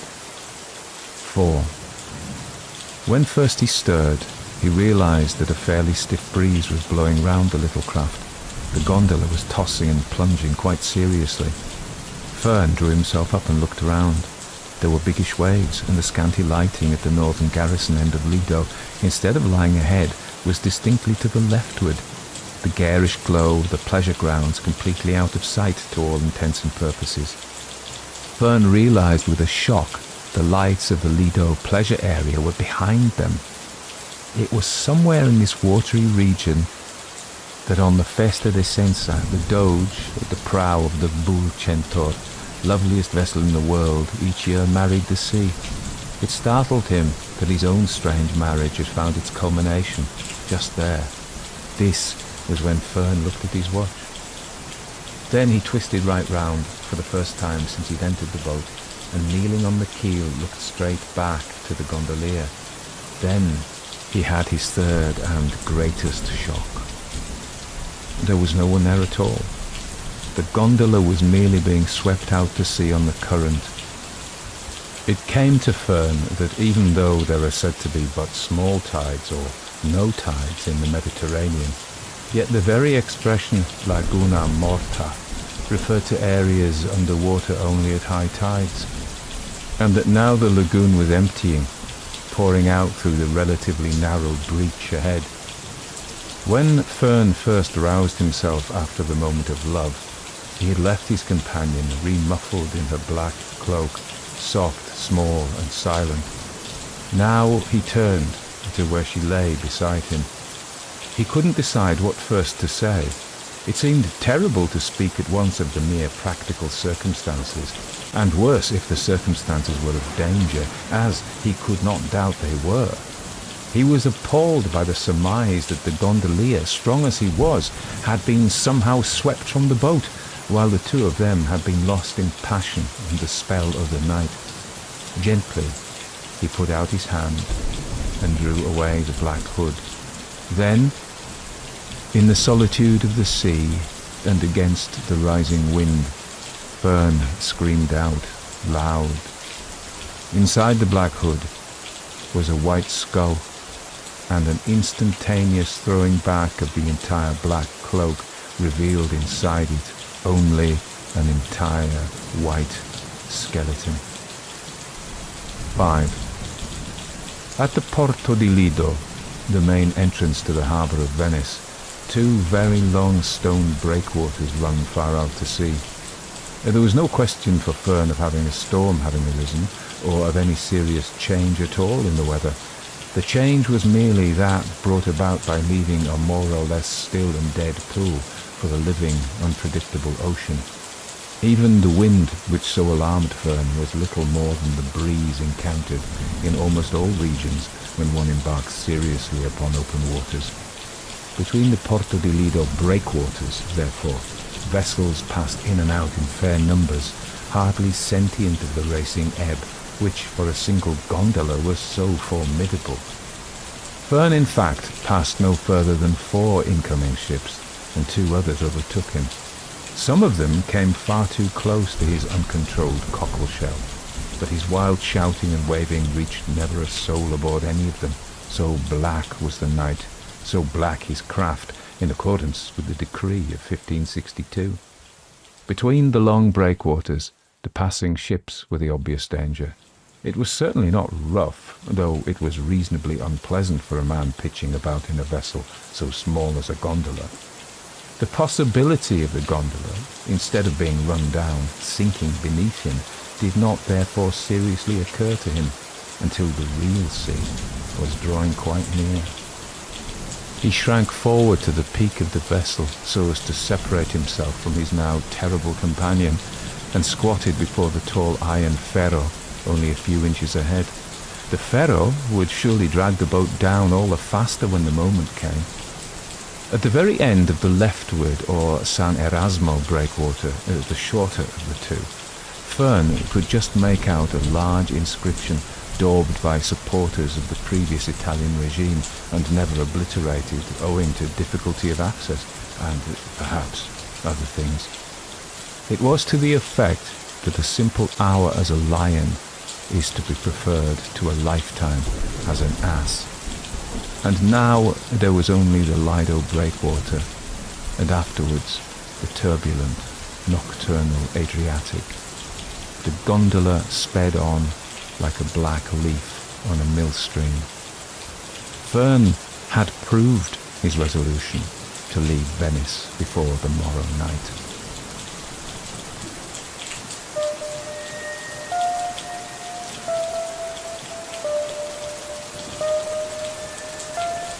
Everybody dies, then. Everybody dies. Isn't that so? You tried to get into the long draw today, didn't you? How do they come back?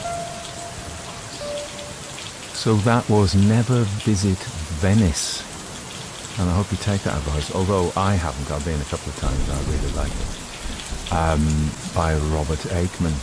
Let me say something about Robert Aikman, the author, first. We've done a couple of Robert Aikmans on the podcast, but this is for the people who haven't come across those and don't know anything about him. So Robert Fordyce Aikman, Fordyce, that's his middle name, was born on 27th of June 1914 and passed away on the 26th of February 1981. An English writer and conservationist, Aikman's primarily celebrated for his work in supernatural fiction, particularly his self-coined Strange Tales. The classic Aikman strange tale starts off in a very mundane way with usually a bloke, very often a bloke, and his characters are particularly disappointed men, really, generally. Ordinary, kind of very petty bourgeois, salesman types, people who have not done massively well, people who work in offices, and haven't succeeded much. You know the type, bland, grey people. And then weirdness builds up, usually. It starts off very ordinary. That's a typical thing. So he had himself, Aikman, had an eclectic career. And while he may not have achieved significant commercial success during his lifetime, his work now has got a dedicated following and critical acclaim, likened to fine wines that grow more appreciated with time. He is a literary writer. He wasn't writing commercially to make money by giving the public what it wanted, like, say, something like Dennis Wheatley. So he didn't get that money during his lifetime. And in a sense, he is considered more of an artist. He's more literary in his languages, Ron. I must say that his language, he likes his long sentences, and I think this is controversial. More accomplished prose writers vary their sentences. The typical Aikman sentence is Victorian almost in its adding on of clauses. Now he does do these interrupted clauses such as William Faulkner and Henry James, and that very classic Victorian of interrupting the flow of thought with a clause and an aside and an aside and an aside and coming back. What he tends to do is add on clauses. So his sentences, and even when he has two sentences, he'll join them with a semicolon so they run on, I think he could, occasionally he does do it, occasionally he'll suddenly have a shortish sentence which improves the flow of the prose, but he likes his wordiness a little too much, I think, and I think he's great, actually. I think he has a real talent, but I think he's too mannered, he's too fond of his own literariness, I think. That's me. Shoot me down. So, in addition to his literary pursuits, Aikman was a fervent conservationist. He co-founded the Inland Waterways Association in 1946, an organisation dedicated to preserving and restoring England's inland canal system. So, you may know I go on holidays on the canals, and another guy who was very much involved in this is LTC Rote, and he writes far more conventional ghost stories. And apparently the story goes, whether this is correct or not, that it was Rote writing the ghost stories and gaining some success that made Aikman think, well, I can do that. But the stories are very different. The two men fell out very badly, even though they were both involved. It was Rote's, I'm just looking at it now, Rote's book, Narrowboat, which talks about him, I can't remember the name of it, Cresset, something like that. He was one of the first pleasure, and he lived on his narrowboat, Rote, and he wrote this book called Narrowboat. It's beautiful. It's sort of idyllic stuff of an England which is long vanished, but beautiful. And this was the reason that the Inland Waterways Association was formed. Now the Canal and Waterways Trust, Canal and Rivers Trust. If you go around the country, you'll see their signs everywhere, pretty much. Not where I live, because we don't have any canals. There was a canal in Carlisle, but it was filled in and turned into a railway, which was then taken up. But, so, they fell out, and apparently there was a meeting or a function, and Rote was due to, wanted to come along and publicise his new book, and Aikman wouldn't let him, and there was a big, and Rote turned up anyway. The other thing to say is that Aikman then, Peter Scott, the conservationist, was a member of the Inland Waterways Trust, and his wife, Elaine Elizabeth Jane Howard. Now, we've done one of her stories, 3 Miles Up, a really good story, about a canal boat journey. She became a secretary, and they fell in love and had a relationship. I think he perhaps loved her more than she. She was a bit of a lass, so she had a few relationships. I've got a lot of time for her. That wasn't me criticising her. She said about him, there were at least two sides to the man. He could be very prickly and difficult, or he could be very charming, talking about Aikman. So he was what they say, Aikman's admirers have sometimes found what they have heard of him to be a shade forbidding. I remember reading an article about somebody who'd gone round to his place. Anyway, culturally, Aikman was a connoisseur who had highly finessed tastes in theatre, ballet, opera and classical music. He was socially punctilious and fastidious, unabashedly erudite and autodidact, if you want to say, autodidact, I say. Not shy about airing his education. His political instincts were conservative, his outlook elitist. Now you can see that in this story. I would say that this story is quite different from, we've done Ringing the Changes, we've done The Hospice, may have done one or two more. And they are very, very weird, those stories. They have things in common, this kind of lower middle class English mid-century drabness and ordinariness that becomes weird in that, in the sense of the weird, which is juxtaposing things that should not be, things that intrude that shouldn't intrude, which we find depressing, not depressing, oppressing. So But this is different, isn't it? It starts off. It feels to me that Henry Fern may be a version of him. This Henry Fern is an elitist, isn't he? But he's an elitist who isn't elite. So Aikman went to a Highgate school, so he wasn't bottom drawer, and he must have had some family money, but he wasn't top drawer either. And Henry Fern he's like somebody from The Office, isn't he? He's like somebody from Ricky Gervais's Office, ridiculous in his ordinariness without realising it, but yet with these aspirations towards elitism. He doesn't like the park. It's got a lovely view, but the park fills up with tiny people with tinny piercing radios, basically the hoi polloi, the riffraff. And when he goes to Venice, to jump ahead, he is appalled by these riffraff who are there anyway, and they go around these houses in 20 minutes, they don't appreciate it. He doesn't like the Italians there with their the plump Italian couples with poorly controlled children. This guy is conservative to his core. He reminds me in that of Russell Kirk, the American conservative writer. So conservative with a small c, in that, what did he do with his life? He conserved things, didn't he? He had a high regard for high art, so which comes from the past, really. He wasn't, when it's in your time, it's avant-garde, isn't it? So opera wasn't considered high art in its day, but it is now. And many of these things become high art later. And somebody like Beethoven, classical, was revolutionary and considered crude. I mean, I'm not an expert on that, but that's what I understand. When he first came out, or a bit like a punk rocker,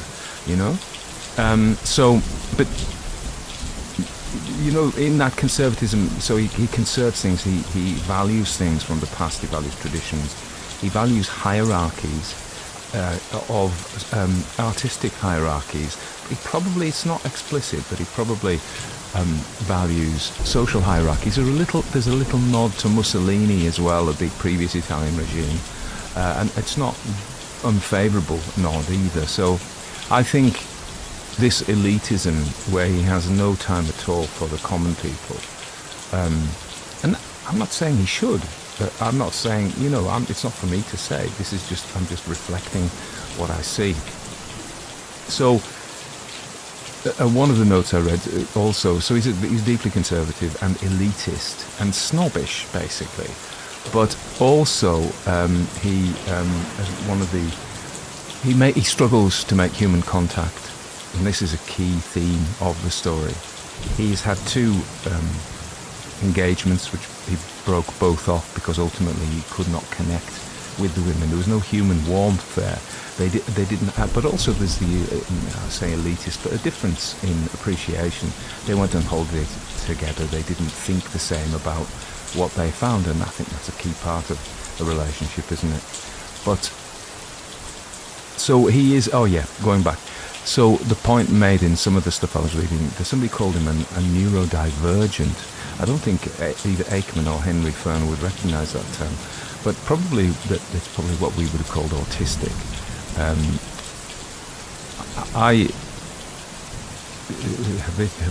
Professional habit is to immediately diagnose people.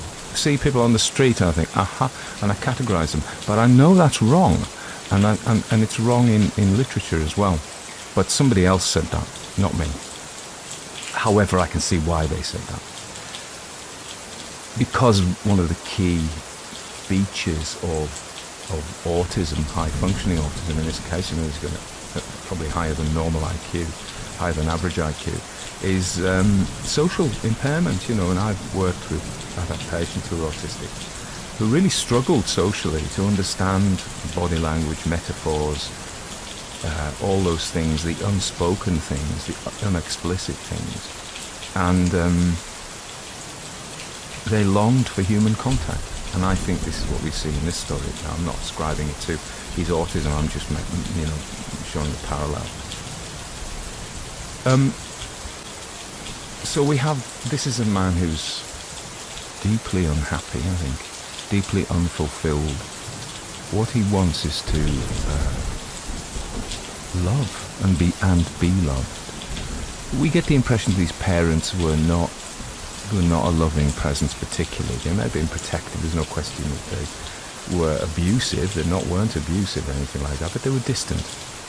And he has no particular friends, and he travels on his own, and he wants a friend, wants a companion. So we probably find ourselves looking at psychology here. So the dream is really important to him. Oh yeah, what I was going to say was I'm currently working my way through Ian McGilchrist's book, The Master and His Emissary. I'm nearly finished actually. And so Ian McGilchrist is a psychiatrist, but he's a polymath really. He's a philosopher. He's got a deep appreciation of literature. He's qualified in literature, and he talks about how there are two ways of approaching the world, and one he calls the left brain, the left hemisphere, because he seems to find evidence for neurological functions that represent this in the left hemisphere when they look at imaging and things like that. And then the right hemisphere, and he says they approach the world differently. And basically, in a nutshell, and remember, he's done this big, thick book about this and followed it up with 2 volumes of The Matter with Things, which is enormous, which I may, if I'm spared, read before the end. But so basically what he says is this. The right hemisphere tends to appreciate the world as a whole.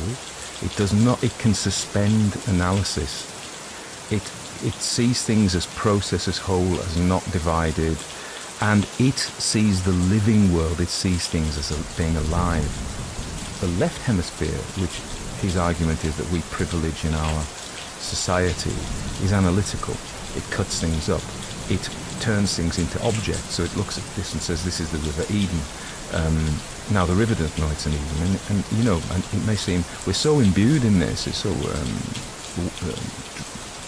dyed in the wool by this that we don't question the reality of objects. We take objects as being primary, and because we analyze, and this is a feature of autism as well, we analyze things.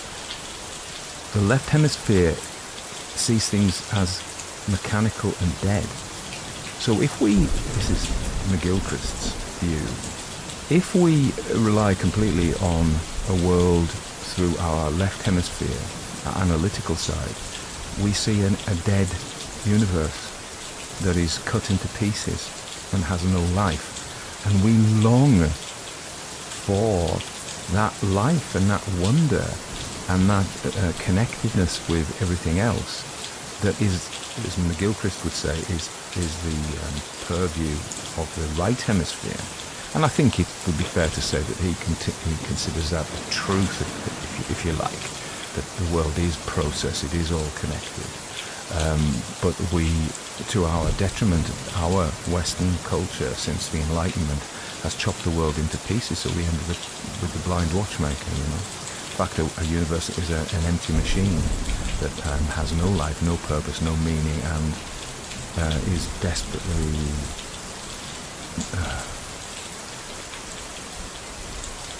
unnourishing to us. He also refers to, he talks about modernism, he talks about the poet T.S. Eliot. T.S. Eliot apparently said, when you analyse a poem, the meaning is like the meat that burglars throw to the dog when they're burgling a house. So it's a sop, it's not the real thing. I think that's what he's saying. McGilchrist quotes that.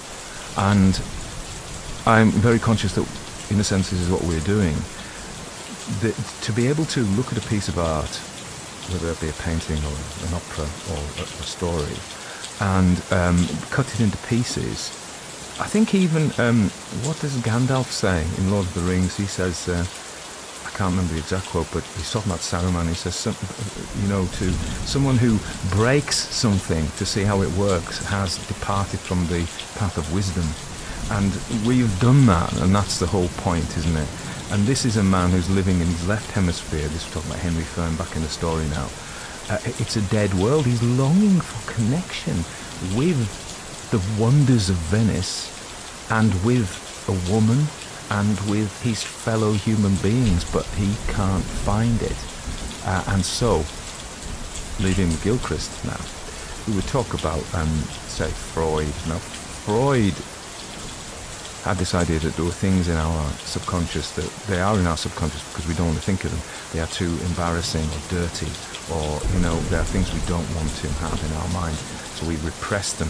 But they have a tendency to come back through dreams, Freudian slips and things like this, and they have a terrible, unpleasant feeling to them, the return of the repressed, which can make things feel uncanny because we have the familiar, and it's something about that familiar because it's also carrying repression. There are things behind it we can't see because we repress them, but we feel the emotional tone. Now, my man, Carl Jung, would probably understand this as the dream is. He says he had this big idea that dreams and unconscious life is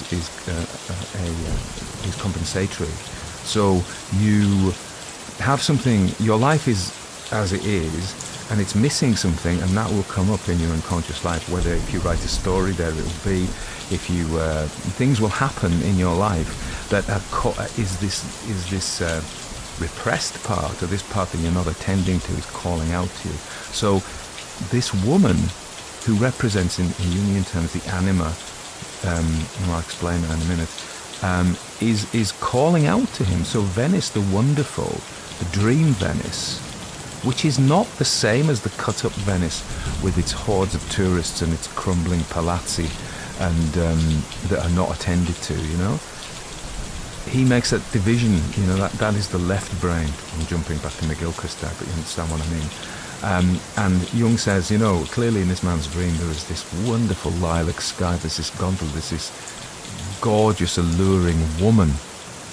Now, what makes this a supernatural story is in most of our lives, these things, they stay in our dreams. Not necessarily, actually, they can happen to us as fate. And Jung would say that. So, for example, somebody who is in a loveless marriage, for example, puts up with it, and that's their real life. And they have dreams of this creature of their opposite sex, or the sex that they are attracted to, calling to them in the dreams, and then they don't do anything about it, and they keep it repressed, and then something happens and they fall in love with somebody, and it is an act of the self. The currents, the process that you are made of won't tolerate it not being, it's like a dam bursting, it won't tolerate it not being attended to, and so it comes back. And this is what's happening in this. I think, so we see, she's a dream figure. The anima represents, for a man, his feminine part, which is in the unconscious. He's for most people, most straight men, it'll be like that. For gay men, it might not be like that. For women, the soul character is the animus, the male who comes to them in their dreams, and in their lives, and maybe personified in a character in, like, maybe their father, or not. This isn't sexual. This is the wise old man, or Freud's sexual. Jung isn't particularly. Although, it's part of life, isn't it? But in this case, it is sexual. So the anima is, as Jung would say, the purpose of the anima is to lead a man. Remember, if it was flipped around, I'd be talking about the animus is to lead the woman to that part of their soul which is not expressed in their day life. And so she has two functions.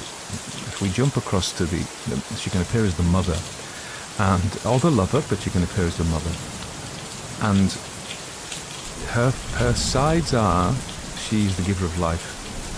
All of us come to this earth through the woman. And but she is also, the Mother Earth, if you like, sustains us. But she kills us and takes her back into herself as well. So she is nature as well. She is life-giving, life-sustaining, but also killing as well. So we have, like, we think about the Indian goddess Kali, the dark goddess, who eats your sins. But Hecate, there are these dark figures, anima, soul figures as well. So what Fern does, and I think the inscription on the breakwater at the very end about better to live, an hour as a lion and a lifetime as an ass, personifies this. He has lived a lifetime as an ass, hasn't he? He has, but in the end, Venice has given him that consummation of life. Actually, literally, sexual consummation was probably happening in the boat. Although he's too delicate to, and I'm glad, because I don't like reading about that kind of thing. And of course, the boatman is probably Charon, isn't he? Well, he's certainly reminiscent of the figure who rows you across the river of death, the river Styx, to Hades, to the underworld. And so she is both life and death. And he has that hour as a lion. That's all he had in his life, was an hour of being complete, of being fulfilled.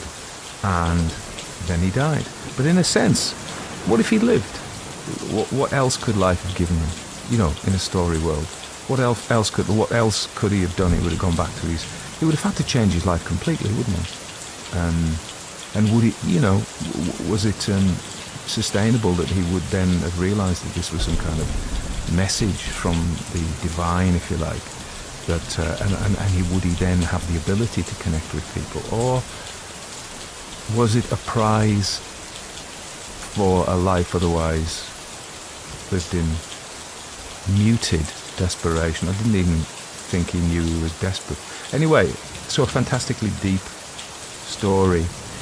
It reminds me also of McGilchrist is talking about in the Renaissance how, so what I said about Eliot, about poetry, is about not trying to analyse it, just sitting with it. And this is the mysterium tremens, isn't it, of, if you like, the mass. Or you can't understand it. If you try to understand it, you break it. You end up with bits of dead pieces. So you have to be able to sit with the tension of not knowing what's going on. And that's the same for a piece of art. If you take it to pieces, you get the meat that the burglars throw to the dog. You get something, but you miss you miss it.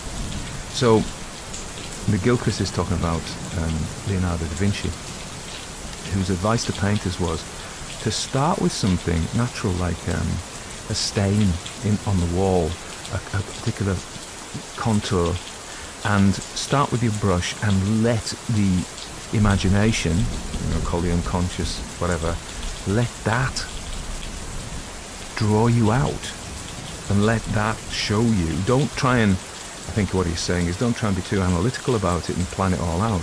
So I think he's on the side of pantsers rather than plotters in writing. And this strikes me as a story that was, and all of Aikman's stuff really, I don't think he sat down and thought, I'm going to write a story about a bloke who goes to Venice and these are the themes and this is the message I want to get across, and this. I think he just let it go. And you can refine it afterwards, but it is a feeling tone, isn't it? It's more like that you write the story. This is what I do now, actually. You write the story. You don't necessarily know what the story is going to be. It grows as it is created as you tell it, and then you may go through and you think, that's not. And something tells you, like when you're looking at a photograph or you're composing a thumbnail. This doesn't look quite right. I'm going to move the lettering up there. I'm going to, and it is how it feels. It's not how you think it should be. You may know the rule of the golden thirds, isn't it? And that really helps, knowing those rules. But most of it is done on gut feeling, and I think Aikman is the master of writing stories like this, and I suspect he did them like that. I may be proved wrong. Maybe in his autobiography about him to say, no, he's a meticulous plotter. But I think he just he ran with it and let the imagination come up with things. And because of that, he gets kind of a true representation of what is in his what is in his mind, what is in his conscious, unconscious. And we get a picture of his soul, I would say. And this is Aikman's. But because we're all human, it also resembles ours, to a greater or lesser extent. It may be that many people don't connect with this, and it actually doesn't resonate with them. Anyway, that's a whole bunch of stuff. They say that before you understand something, you've got to explain it. I think it's really helpful to write it down. I've written some of this down, but I hope I've made my point laboriously or otherwise. Hope you enjoyed it. It's a strange story.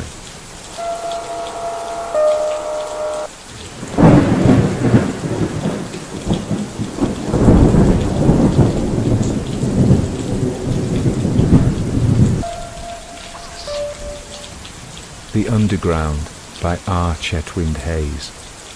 As a child, Laura Munro had been terrified of the Underground Railway, for did not the red trains which came roaring out of the black-mouthed tunnel bear an uncanny resemblance to her conception of a fire-breathing dragon? A notion that received encouragement from men in peaked caps shouting something that sounded like, "Mind the claws!" On reaching early adulthood, such imaginative flights were remembered with amusement, but at least a ghost of the fear still lingered. She had a tendency to lose herself in the labyrinth of passages, and all those different coloured lighted signs confused rather than helped. Then she could never dismiss the doubtlessly silly thought as to what would happen if all the lights went out. Creeping along these passages in total darkness until she fell off the edge of a platform.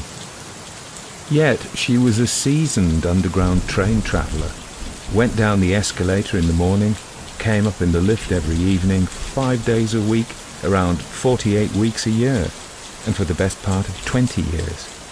In the rush hour, that period when thousands of living bodies are packed into long metal boxes that are hurtled through pipeline tubes and are eventually released in dribs and drabs to scuttle their own way up to the surface.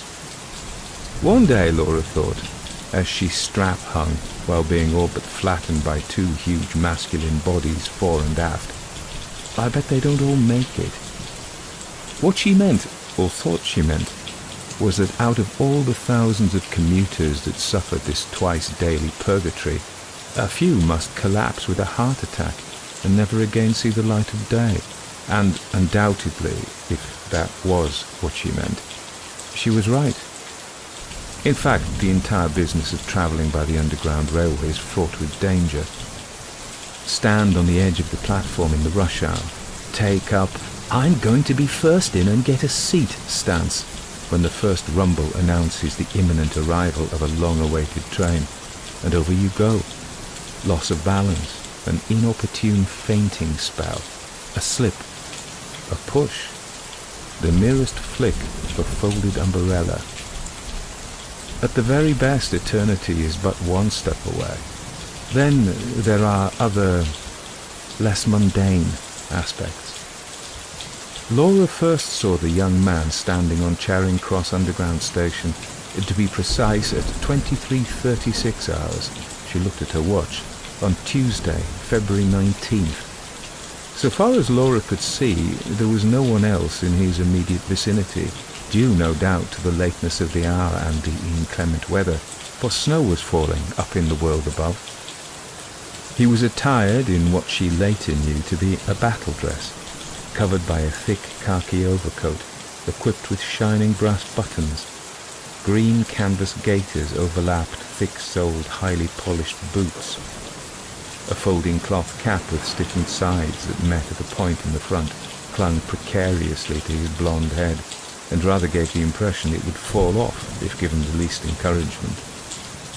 For the space of perhaps 2 complete minutes, he stood framed in the window, his grey eyes staring directly into Laura's own, and never before had she seen such an expression of baffled, unadulterated misery on a young face. Then the doors closed with a long drawn-out sigh. The train moved, and the young soldier slid out of view. It was not until some while later that Laura realized she was trembling. Richard Munro, whose exploits in the Second World War grew more enthralling as time passed, shook his head and assumed a steely-eyed expression. "Damn disgraceful. Kids going round in the uniform we were proud to wear. The old battle dress and gaiters. He used to blanco the gaiters, bright green. Wasn't he a proper soldier? Laura asked. Her father snorted. They don't wear battle dress for walking out these days. Not fancy enough. And ammunition boots. Too heavy for their delicate little tootsies. I remember. Now that I remember, Laura interrupted, he had a greenish kind of satchel, slung on a broad strap over one shoulder. Richard Munro nodded. Gas masks. We all had to wear them during the war years. The one you saw was probably crammed with drugs. Pot, Dad. Well, whoever he was, he should be run in for impersonating a soldier. It was fully a month before Laura saw her young soldier again. He was leaning against the end door, the one which, when opened, gives access to the next carriage, visible only when intervening strap-hanging bodies parted and permitted Laura a brief, unobstructed view. There could be no mistake.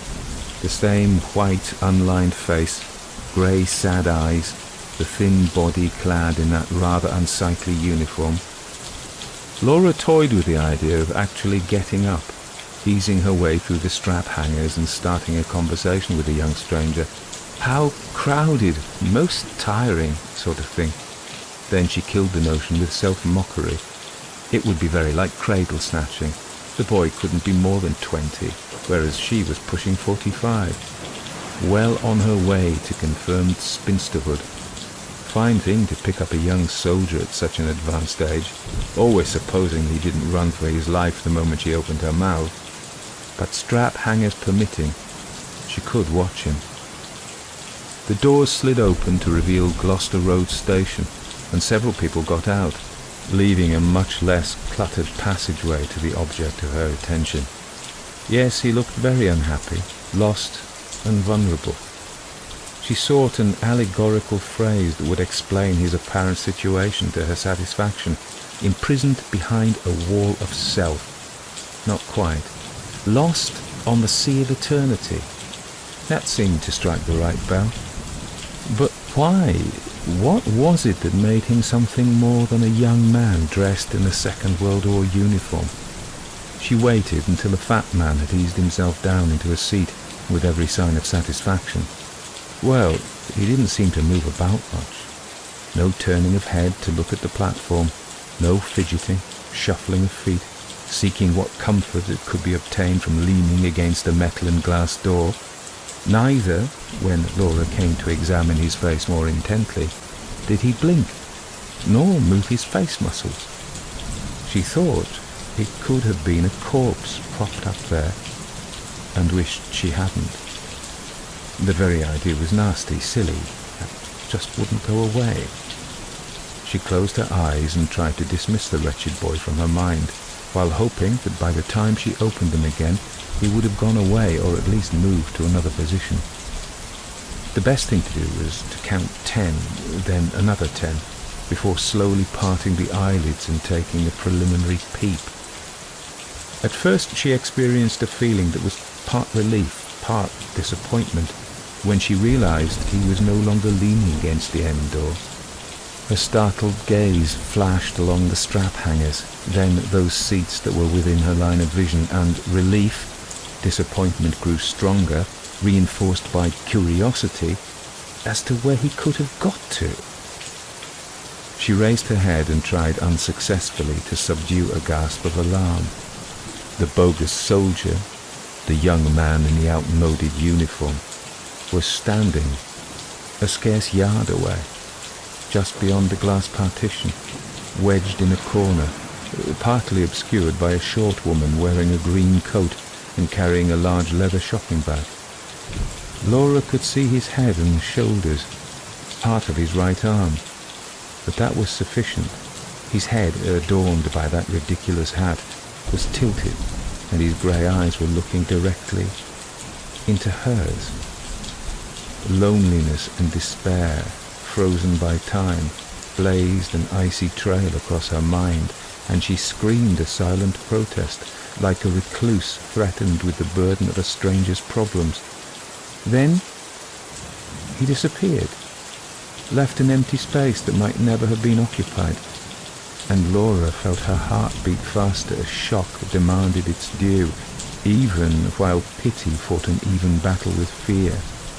But the human brain is equipped with the means of dealing with the exceptional, manufactures words expressing doubt that blend with possible explanations, thus producing a comforting mixture that can smother fear and create an illusion of normality.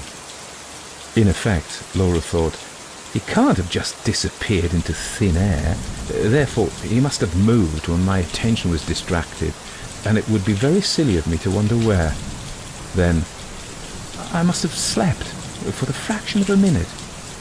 This form of self-deception might have worked, had it not been for the man with the horn-rimmed spectacles wearing an old-fashioned suit and a shabby bowler hat, who laid a podgy hand on her arm when she was about to enter the lift. He said in a loud, harsh whisper, "You saw him, didn't you? I expect you know there's quite a few of his kind wandering around down here. Get trapped, see? Hope you don't mind me talking to you like this. But a word of warning, be careful. Don't encourage it. I say it because there are only bits and pieces left behind. If one gets drawn into your aura, it can be a nuisance. Follow you. Start hanging around the house, if you get my meaning. Hope I haven't upset you. Mean well." And after raising his bowler hat, he disappeared into the crowd, which was surging on to the down escalator. Laura never saw him again, but what he had said set up home in her brain and began to raise a fast-growing family of questing children. Who? What? How was it possible?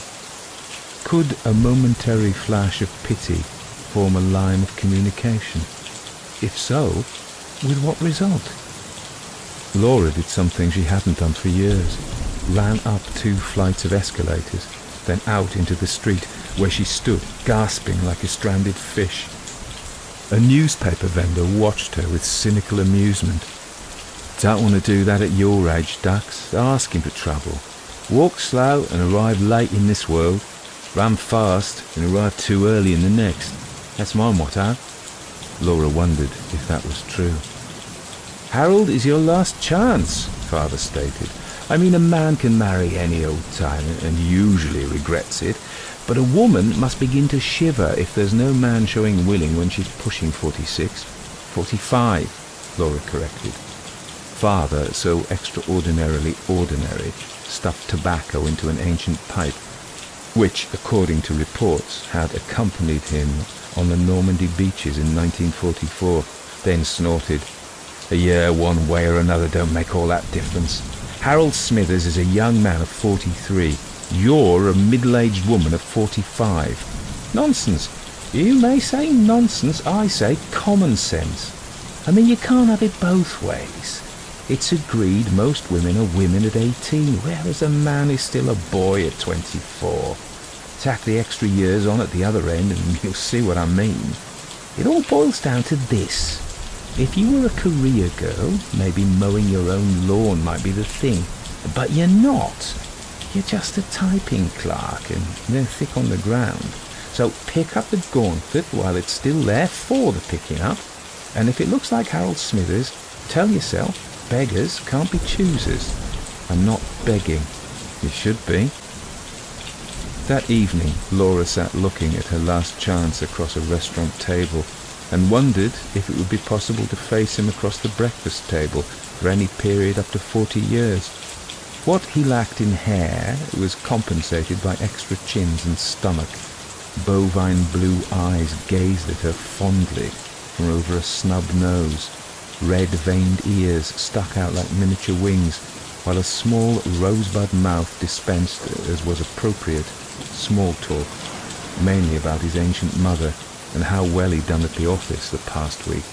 In fact, Harold was the kind of man who loved to relate long stories that depicted him getting the better of a hated adversary, or being told by a superior how brilliant and ingenious he was. He said, Smithers, you're one of the brightest members of this firm. I said, I wouldn't say that, Mr. Haynes. I wouldn't say that at all. But he said, and mark this well, Laura, he said, I would, and I'm saying it. What do you think about that? Laura sat up, blinked, and then made a suitable reply. Fine, but no more than you deserve, I'm sure. He nodded complacently. I'm not saying I'm a cut above the rest of those 9-to-5 pen pushers, but that's nothing to boast about. Did I tell you about my little set-to with Hawkins from accounts? I don't think so. Well, it was like this. Laura shut off her attention while leaving a kind of mental autopilot operating, whose duty it was to blink the eyes, nod the head, and send out an occasional "Really?" or "You don't say so," which served as fuel for Harold's conversational fire. Could she really stand this kind of thing for 40 years? What was the alternative? Soldiering on until father died, then selling the house and moving into a poky flat, and eventually existing on a state pension, plus whatever pittance Messrs. Broadfield came up with. Maybe Harold was not so brilliant as he clearly thought he was, but he did have a good job, and would undoubtedly prove to be a good provider. That floored him. He said, "There's no getting round you, Smithers." I said, "I don't know about that, but I wasn't born yesterday, or the day before." "Really? You don't say so?" Harold leaned back in his chair and nodded. "I did. Say, let's have a cup of coffee back at my place. No one makes coffee quite like my mother, and there's no point in wasting money by having it here. They charge 50p a cup. That's 10 shillings in old money." Laura smothered a deep sigh and shrugged instead. "Why not?"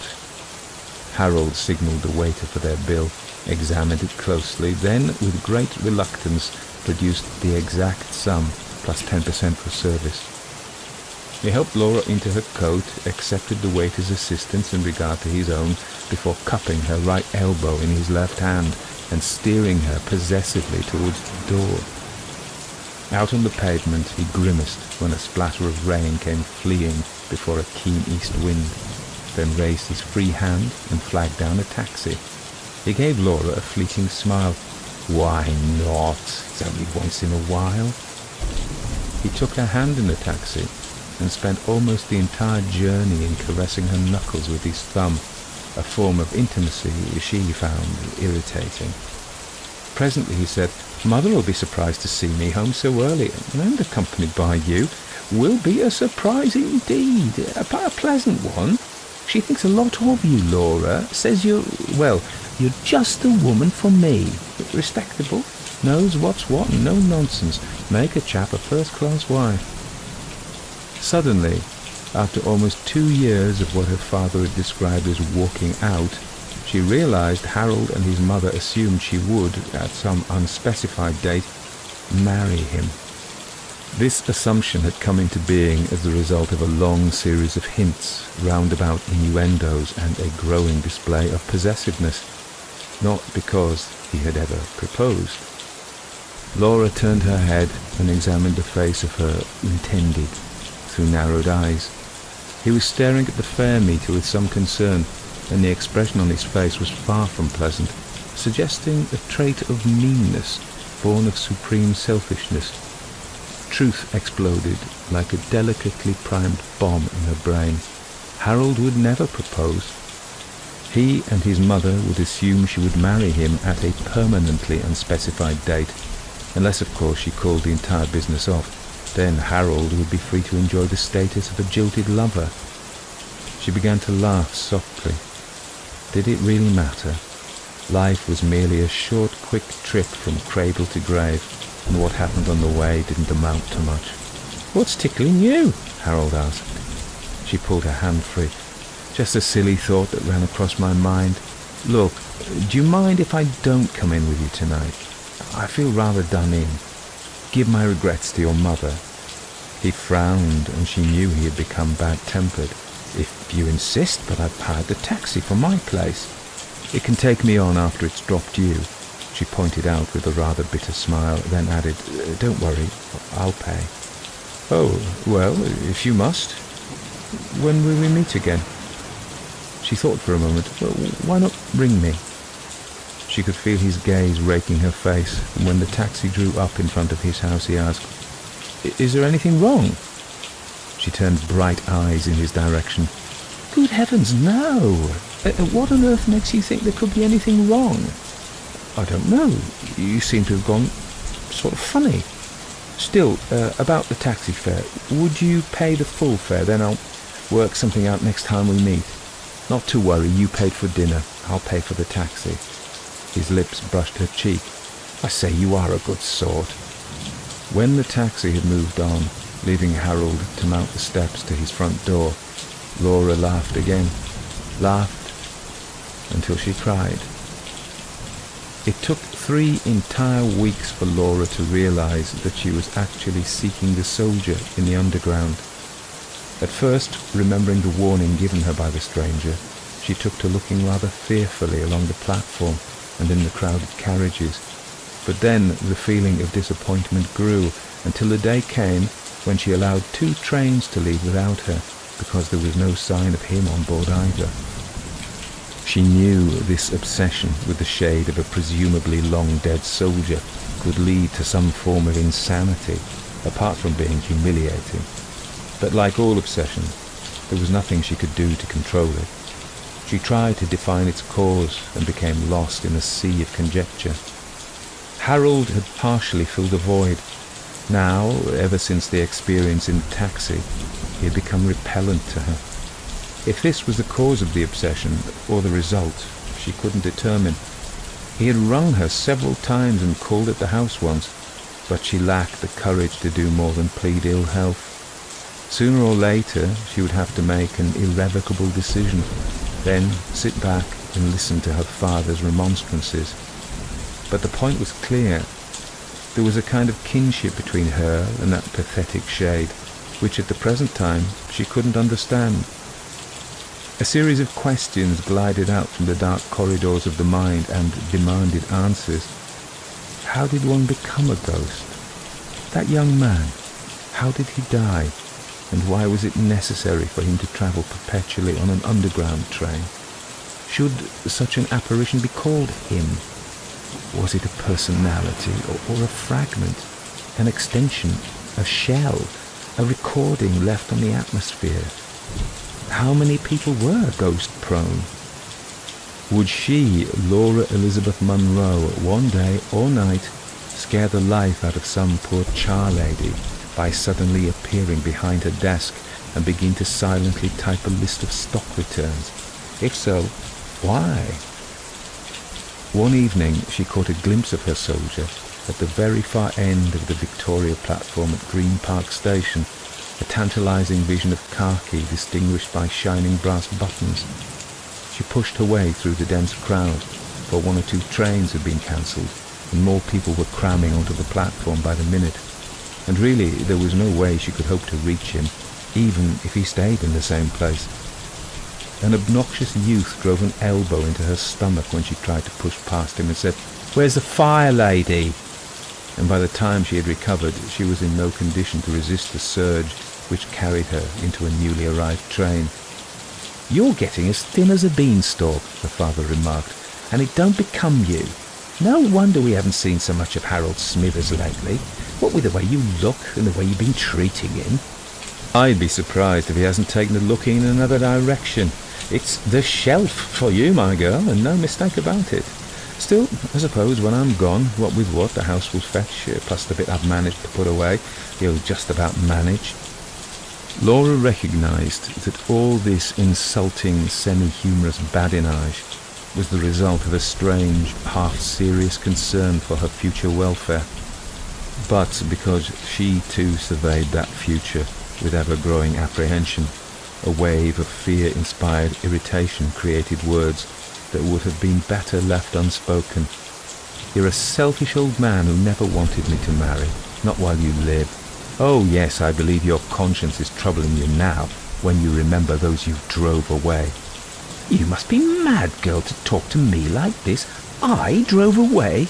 By innuendo, fits of temper, ridicule, anything to ensure you were not left alone to cope for yourself. I pray to God I never grow old, not really old, for advanced age means selfishness, I suppose it is the dread of loneliness that does it. Her father's face became dead white, his bright old man grey eyes glittering like chips of polished flint, and she could sense the pain rage her words had evoked. Suddenly she felt drained of all emotion, and there was the certain knowledge that nothing that took place on this planet was worth worrying about. Time covers events in a veil of mystery and turns them into interesting anecdotes. Please, she pleaded, forget what I said. I am sure you did what you thought should be done, and really it's not important. I'll muddle through somehow. Who knows? Perhaps I'll meet an old millionaire who'll take a fancy to me. The old man spoke slowly, and for the first time she realized he was an old man. I'll never forgive you for what you said. Never. She sank into a chair and looked at him with sudden interest. Nonsense. This time next week you'll have forgotten I said anything out of the ordinary. You know, I've just realized something. I've lived with you all these years and never really knew you. During the early years there was always a series of charring housekeepers, with you going out in the morning and coming home in the evening, except for weekends when I was packed off to Aunt Maud. Since then, I've been going off in the morning and coming home at night, while doing the charring housekeeping in my spare time. I've done my fair whack, her father protested. She watched him thoughtfully. I'm not complaining. This is a free country. I could always have packed my bag and pushed off. Perhaps I should have. But you never let your hair down. I mean, what really happened to my mother? I know, Aunt Maud told me. She up and left you, went off with another man. Did she die? He glared at her. You must know she died long ago. An accident. He closed his eyes, then opened them again. When he spoke, his voice was harsh. Died in an accident, or by an act of God. Remember well, every hurt inflicted by one human being on another has to be revenged, sooner or later. Laura frowned. I don't understand. You mean she died in an accident because she left you, hurt you? I didn't say that. Let the matter be. Why are you digging around in dead gardens? After all this time, it doesn't matter. Worry about the future, not the past. She shook her head. But the past molds the future. Something started me thinking. Maybe it was the result of Harold always praising his mother, or... You must have loved her very much to be so hurt when she left you. Forget it. Forget it. She ignored him and went on talking more to herself than the old man, who sat glowering at her. It must be a very perilous thing to love another person with all one's being. At this moment, I'm thankful it never happened to me. With luck, it never will. You're cracked, woman, her father whispered. God knows who you take after. She looked down at him with something akin to a sneer. I wouldn't know. After 40 years, you're still a stranger. And my mother, I can't take after her. After all, she had enough love for at least 2 men. Richard Munro half rose from his chair. Get out. Get to your room or where you will, but don't let me see you again while this mood's on you. Laura shrugged and left him. Harold was waiting for her at the entrance to the underground 2 days later, pushed against her left elbow just as she was about to be absorbed by the homeward-bound rush-hour crowd. She released 2 sigh-born words. Oh, no. Harold assumed a glad, surprised expression. Fancy running into you? Well, I never. I had to come into this part of the world today, but I never dreamed of that. We'd better move on, Laura said, otherwise we'll be pushed off the steps. Harold grinned like a schoolboy who has pulled off a particularly clever jape. Yes, he said, we might as well do that, and gently eased her onto the escalator. Down they went, through that curved, domed tunnel, and into the network of passages with their brightly lit-coloured signs, which held no mystery for Harold as he steered her in the right direction. A stream of humanity robbed them of individuality, temporarily transformed them into mere units of a multi-head, scurryingly legged creature that was born every evening at around 5 p.m. and died some 90 minutes later. This creature was constantly dividing, then subdividing itself into segments that flowed onto platforms, squeezed into carriages, there to send out a mass of undisciplined, seething thoughts. "A crush?" Harold's voice spoke into her left ear, while his protruding stomach pressed against the small of her back. "Most tiring. Can't think how you put up with it, day after day." "Have to?" she muttered. "Can't do anything about it," before remembering her recent resolution not to engage in any form of conversation with him. "Can't think why you've been dodging me lately," his voice went on. "Worried me? No, ain't, I can tell you. Worried my mother, too. You've upset her, Harold," she said time and time again. Then I remembered. Must have been the taxi fare. "You were put out because I left you to pay the taxi fare." Laura ejected an automatic denial. "Of course not. I've just been busy." Fear of a public scene makes cowards of strong men and resolute women, and Laura was no exception. If only she had not thought too deeply about their relationship, it could have drifted calmly along its normal channel until both tacitly decided to let it die. Now she must spend eternity listening to his voice whispering in her ear. "I'm so glad. I said to Mother, she's not like that. Not like that at all. She must be feeling under par. That was it, wasn't it?"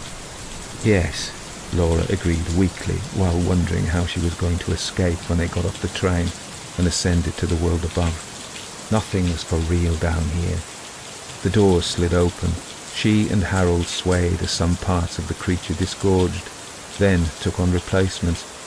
"Yes, I haven't been feeling at all well." A self-satisfied chuckle, followed by the shifting of his stomach. "That's what I said. Tell you what, let's let my mother cook one of her special dinners. Roast beef, crumbly roast potatoes, boiled sprouts, and mouth-melting batter puddings.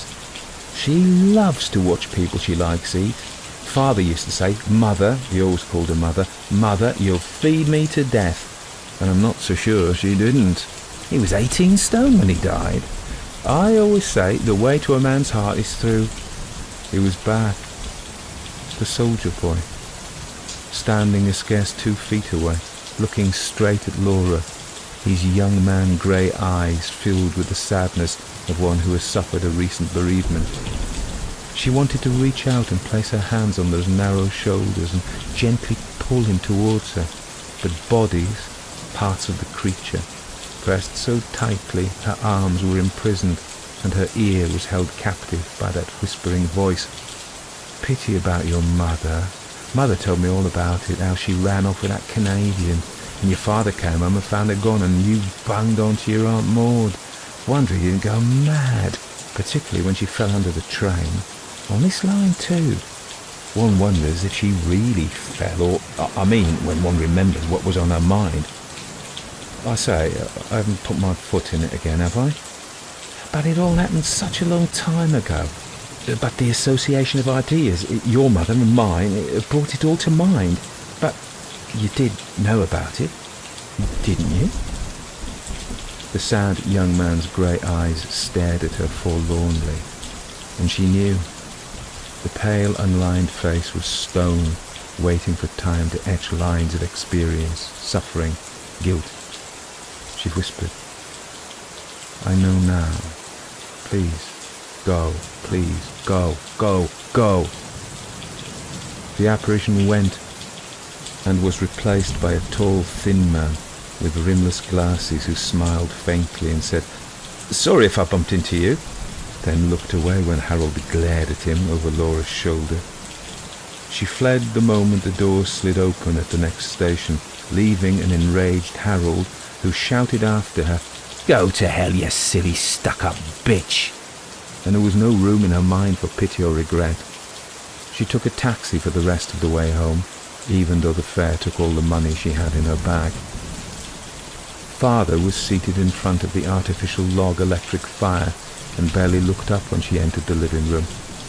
She calmly removed her hat and coat, then stood watching him with intense interest. From being a plain, ordinary and rather boring man, he had been transformed into someone extraordinary, in fact, possibly one of the most unique persons alive. Presently he said, "Well, you're going to stand there all night? Sit down or clear off."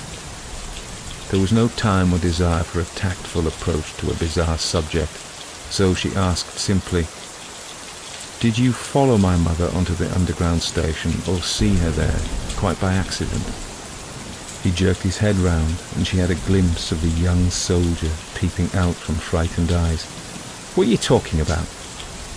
She explained without pity or rancour. "I'm talking about the day you murdered my mother, pushed her in front of a tube train.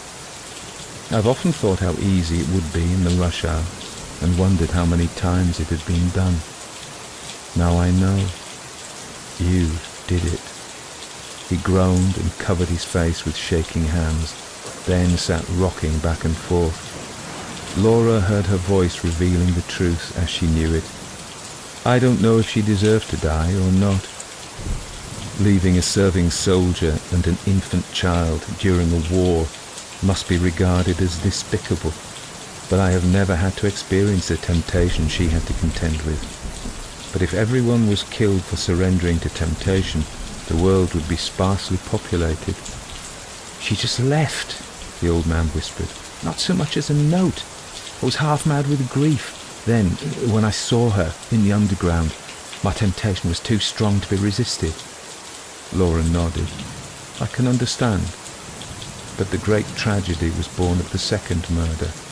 By killing your wife, my mother, you at the same time slaughtered your own youth. The young soldier who loved, worshipped and staked all on one person. You left his ghost behind in the underground. And there he is, to this day, the pathetic something that cannot die." Father poured her arm and wept tears of desolation. You won't tell? No one's ever suspected? They must never do so? Never?" She looked down at him with some surprise. "Do you understand? An extension of you walks the underground, looking for the love you lost." He ignored the statement. Perhaps he didn't hear or understand. And Laura didn't pursue the matter further. The young soldier was standing by the window, watching her with a look of pathetic expectation. Unwittingly, she had led him up to the light of day. "I haven't pity to spare for both of you," she whispered.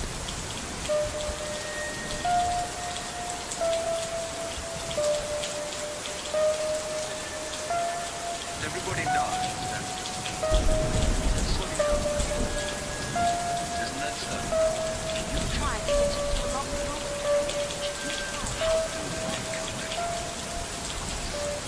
So that was The Underground by Ronald Henry Glynn Chetwynd Hayes, born 1919, died 2001.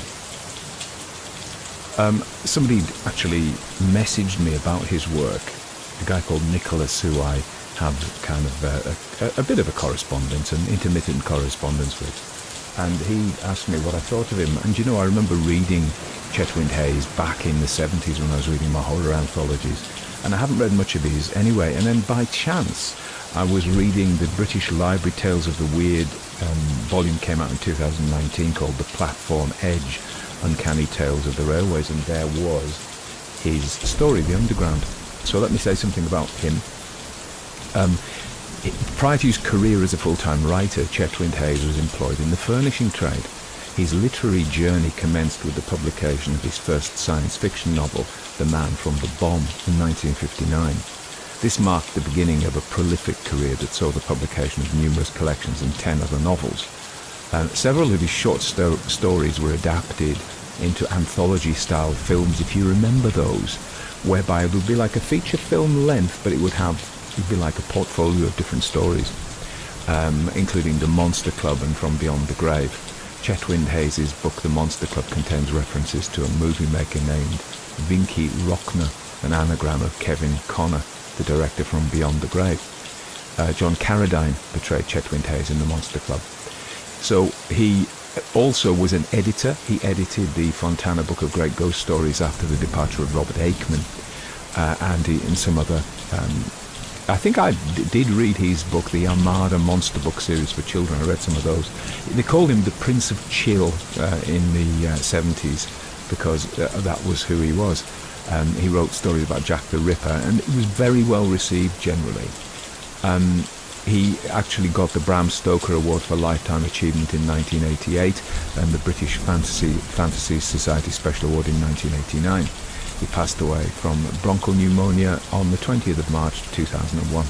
Let's say something about this story. So this, The Underground, was first published in 1985 as part of the anthology After Midnight Stories, edited by Amy Myers. As I said, it was later included in the 2019 anthology by the British Library. You know the summary. I write out the notes, but we don't need to. You just listen to it. So let's talk about the ghost motif. You know, ghosts have traditional roles in stories, and I just wanted to see how Chetwynd Hayes, or wanted to write down something about how Chetwynd Hayes' use of the ghost. Because although it's, one of the things that Chetwynd Hayes is really prominent for was bringing the ghost story into the modern world. So this is actually a 1980s world. It feels a bit earlier, doesn't it? It feels more like 60s. Yeah, 50s, 60s. But we always write about our youth, you know, and I write stories that are based in 1979, you know, when I was a young adolescent. So there we are. It feels earlier, but it has all the trappings of, it has some of the attitudes, I think, of the 50s and 60s. So, talking about, so he updates the ghost story, much as people like E.F. Benson did for his generation, M.R. James did for his.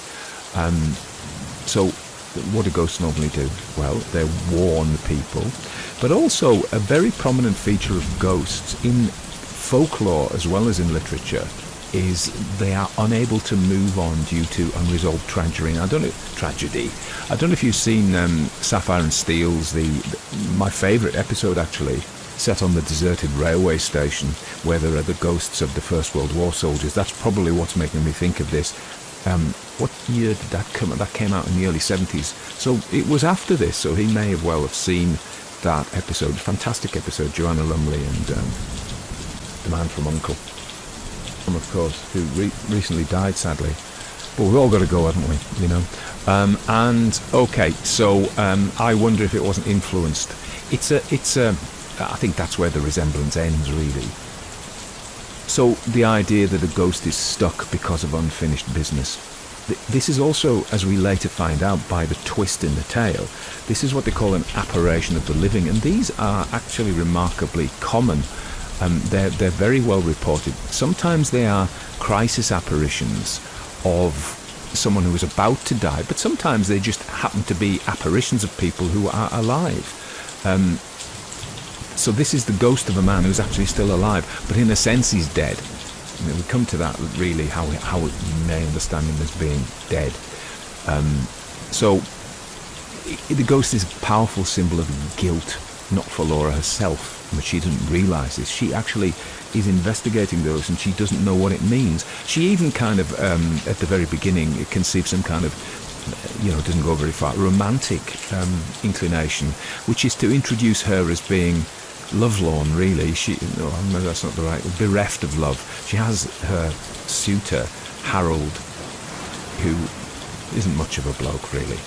And she doesn't really want him. It's just because societal convention suggests that she should, and her father suggests that he should. We can look at her father's motivation for that as well. But so he's a symbol of guilt. He's a ghost from guilt. There are clues to it. He's if you read it again or listen to it again, knowing what you know, you go through it and go, aha, oh yes, aha. So when the father is kind of poo-pooing these young soldiers play acting, it's himself, and he doesn't realise. Very ironic. He doesn't realise that it is himself, that he is talking about play acting and not really deserving the uniform. Although I think it's easy to see the father as a monster, but from his point of view, he's a murderer. There you go. But from his point of view, he's remorseful at the end, so do we give him a few points for that? But this is a man who was serving his country. He was on the D-Day beaches, risking his life, and he had an infant daughter and a wife who was unfaithful to him and abandoned both of them. So he's not a complete He's not a complete evil perpetrator. It's nuanced, you know. He did a bad thing. I'm not whatever. I'm not going against that, but you have to have a little bit of sympathy for him. Do we have sympathy for the devil, as the Rolling Stones might want us to have? So, but clearly what he did was reprehensible, and it, in a sense, he died then, didn't it? That he was this bright-eyed young man, full of love, all his future with his wife and his child, and it was taken away from him by her leaving, but then he completely did the coup de grace and pushed her off the platform. And the twist at the end, anyway, yeah. So he is a ghost in that sense, isn't he? He's a ghost in that sense. And in a sense, he killed his... we can look at it from another point of view, and this is perhaps a more feminist point of view, and I think it's really interesting because clearly the author was a man, and so am I. But so, with some temerity, I mention this.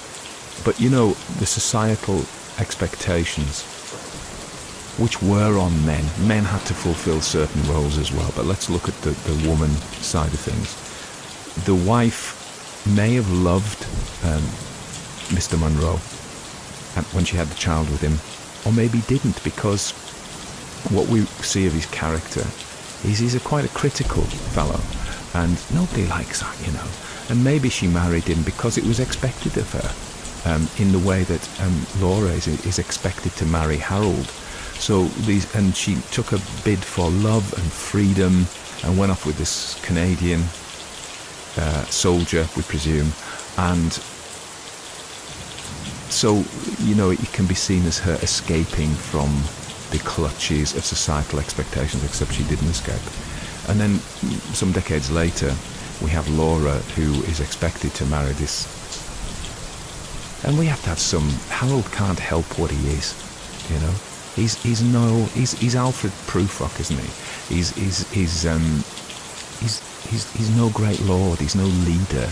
He's not much of a hero, but he would be a good provider, and he appears to be devoted to her in his clumsy way. He's not much of a lover either, and he's not much of a conversationalist, and we see him as being banal and obsessed with tiny victories he has, and self-aggrandizing in a pathetic way about things that aren't real victories at all. So he's painted as a bit of a loser, really.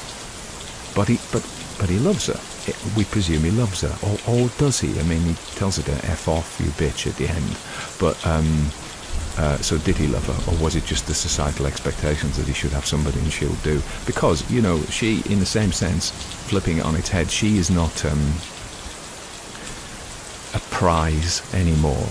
And I don't think it's sad to, you know, it's not offensive to say that she would be judged by society at that time to be. So perhaps Harold and Laura are equal in their standing as potential mates to the opposite sex. But you know, it is very suffocating. And Laura decides to escape from her father and from Harold to some uncertain future, really.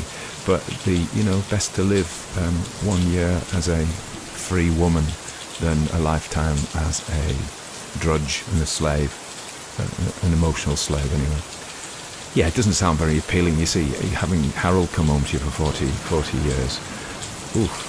So I think that, but listen, the reason I'm navigating these minefields of offence that we find is that Chetwynd Hayes he has been really good at painting these characters as grey. The adulterous wife, we have sympathy for her, but we could blame her as well. The father, we can blame him certainly, but we have sympathy for her. Harold, even, I say Harold can't help being Harold. It's his curse that he's Harold, but you know, he's not set up, and he's not a bad man. He doesn't do wicked things to people. And Laura herself, she can't help wanting a little bit more, perhaps more than fate has doled out for her. In fact, certainly more than fate has doled out for her. And we might even say about the father that his wish for her to be, I mean, he's made provision for her, hasn't he? So when he's gone, he will provide for her with what he can, so she will get by. So he feels responsibility, and we may even say love, because I know he had Maud, but he was working. He had Aunt Maud to help her, his sister Maud to help with the bringing up of Laura, but he was a working guy, and he has made provision for his daughter, and he worries about her future. He's just not very good at expressing it in a nourishing way, yeah?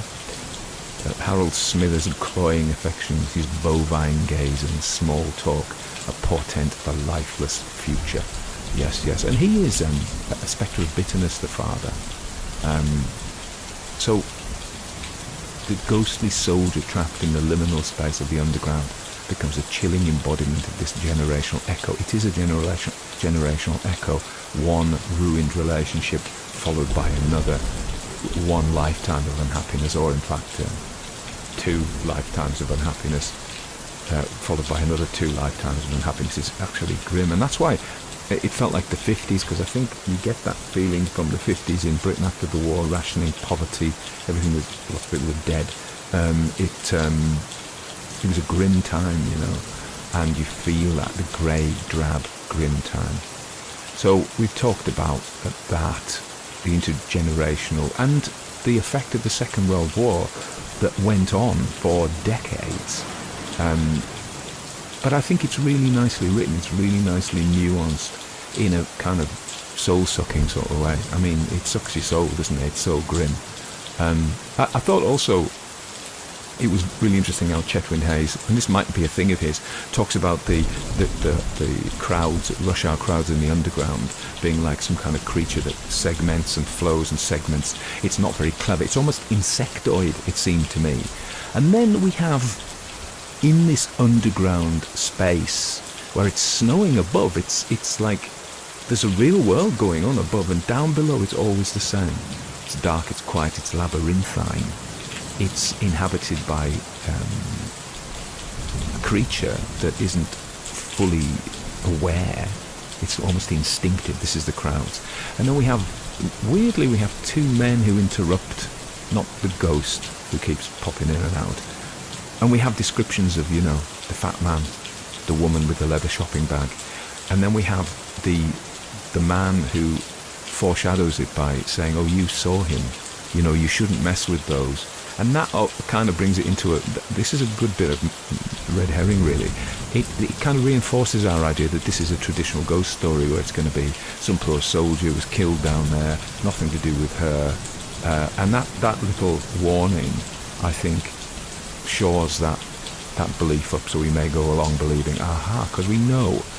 I talk sometimes about dramatic irony, whereby that is to say, well, we know more than so this is not dramatic irony, this story. We would know how it would end, and we're watching the character navigate their way unknowing of the end, yeah? Dramatic irony.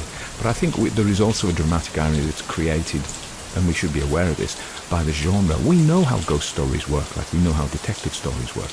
So, and you see this, I get this all the time. I guess the end, particularly on the detectives, I guess the end, and it's like it's a game, isn't it, that we work it out, what's going to happen, and we've seen, heard, listened, read stories like this, so we have an expectation of how things will go.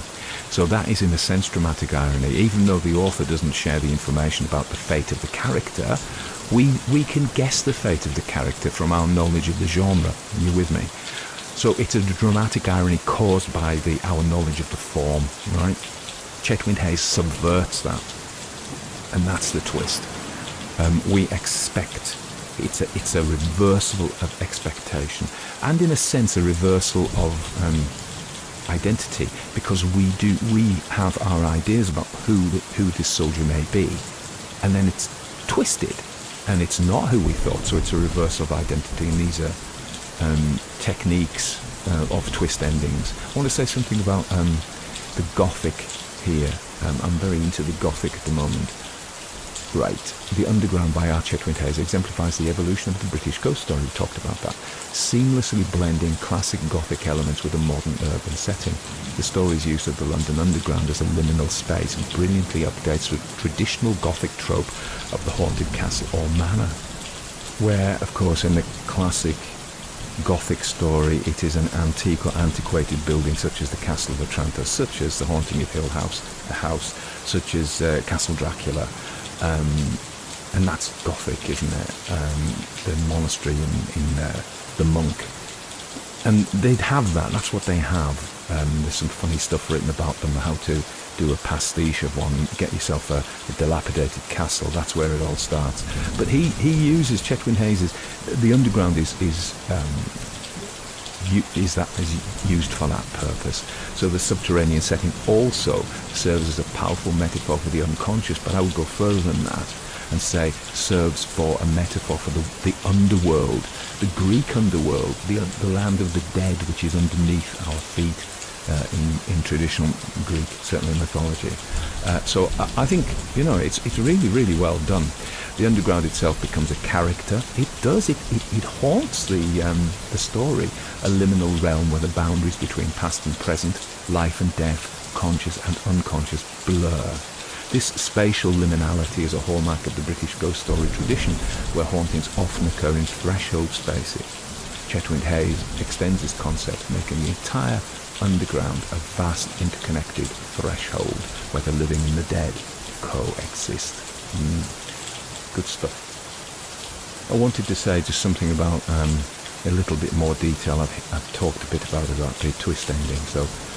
So it's a very good twist ending. So in terms of twist endings, one of them is the reversal of perception. This is very common in science fiction stories. We're led to believe that X is X, and then it turns out at the end it wasn't X at all, it was Y, and we suddenly see it from a new perspective, and our perception changes. So throughout the story, the readers are led to believe that the ghostly soldier is a separate entity, possibly the spirit of a war casualty, and I think he does that really effectively. Certainly by the warning, which kind of just tells us, oh yeah, this is what's going on here. This is what blokes warn you about in ghost stories. The revelation that the apparition is actually a manifestation of Laura's father's younger self, who is living, so he's not a ghost in the traditional sense, although he is a ghost in the spiritual sense of it. No, that's not right.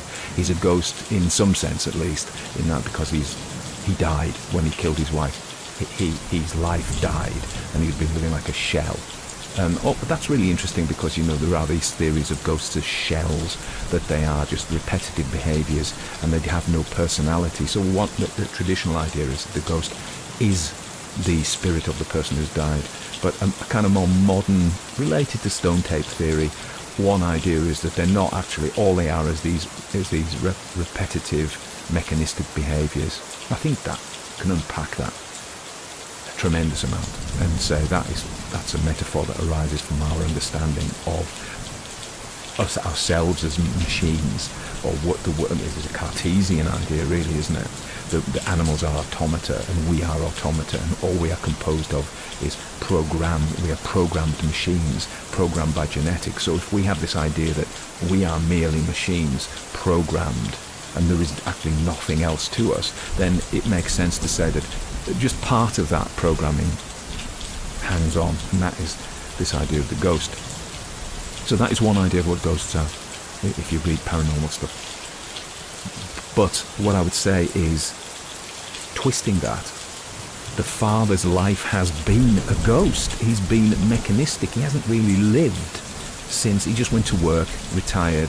We don't get any hint that he travelled anywhere, or that he had holidays, or that he had hobbies, or he had any love affairs after he murdered his wife. He's lived as a ghost. Anyway. So that's a reversal of identity. And Chetwynd Hayes employs subtle foreshadowing to set up this twist. The ghost's sadness, its appearance specifically to Laura, and her father's extreme reactions to discussions about the past all hint at a deeper connection. The author carefully parcels out information, withholding key details about Laura's mother's disappearance until the climactic reveal. Yeah, we know the mother's gone. It's kind of just not mentioned. So our curiosity is not, mine wasn't, enkindled by the fact the mother isn't there. We just go, oh yeah, the mother's not there. But that is technique. He's done that deliberately so that when he reveals at the end, it can really have a kick, you know. So yes, and it's worth saying the twist also incorporates elements of the unreliable narrator technique, while Laura isn't deliberately misleading the reader. So she is subject to dramatic irony, except we don't know. So I suppose it would be technically suspense. No, we don't know, she doesn't know. That's suspense. If you remember, mystery is where the character knows but doesn't tell us. Sherlock Holmes is that loads. And dramatic irony is where we know but the character doesn't know. So it's all about the balance of information. So in this case, it is suspense. She doesn't know. She's not deliberately misleading. Her limited understanding of the family history means that the reader's perspective is similarly limited until the final revelation. The father knows, but we don't have access to him. This ending succeeds because it's not merely a surprise, but a reversal that casts the entire story in a new light. It transforms the ghost story into a tale of generational trauma and unresolved guilt, compelling readers to reinterpret every interaction and piece of dialogue with this new understanding. And that's right, when I was listening back to it, I was like, oh yeah, of course, you know. So I think it's not a bad story at all. And it is worth, I think, and I hope you enjoyed them, and please let me know if you do. I've become very fond of going over the stories and really having to think about them and doing a bit of research and, yeah, coming up with little talks like this at the end. And if you enjoy that and find it, dare I say, educational, let me know and I'll keep on doing it. So the final thing I need to say is I just need to give you an update on my dogs. So they're all very well. Callie has decided she likes to fight me a lot, so she gets very excited and she stands on her hind legs and boxes me, and then she'll try and, you know, attack my hand with her teeth, to the extent I've got a couple of blood marks, and then Jasper comes up and sniffs it, and I go, and he licks it, you see. He's a bit of a nipper as well, and I hope they'll grow out of it. He's a mouther. He doesn't bite hard. He used to chew my ears, and I would yelp because he was a little bit enthusiastic. And now he's got this weird thing he does because he knows he can't go too hard, and he does this kind of weird gumming of my ears. Now I know some of you are disgusted by this, but it's like and he doesn't do it with his teeth. It's the weirdest thing. I don't know why he feels the need to do it anyway. And Ruby's my little Ruby. So as we're getting into winter, she's got no fur, she's got no fat, she feels very cold. So she's got a habit of coming in and inserting herself in the middle of the pile of bodies. That would be me, Sheila, and the other dogs, and putting everybody out and pushing everybody. But it keeps her warm. It's not a bad day today. What else? You know, we just keep on keeping on. Halloween's coming up. I've got some live events on. I've been pushing out material.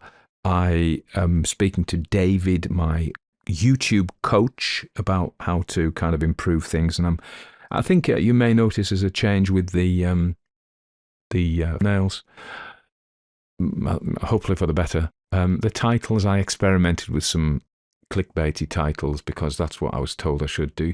Unveiled, the mystery of, don't miss this, and all that kind of nonsense, and kind of thing. And there were a few people who were kind enough to tell me in a kind way that, nah, don't do it. So I'm hopefully not doing that. And tonight I get to be Dungeon Master on a Monday night.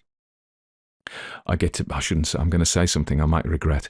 And we're doing the Curse of Strahd in Dungeons and Dragons, and I do that with Imogen, my daughter, and her boyfriend Tom, and there are a couple of other people pop in, but we're living at the moment in the gothic horror world of Barovia in this setting, which I really love. I was wondering whether I shouldn't.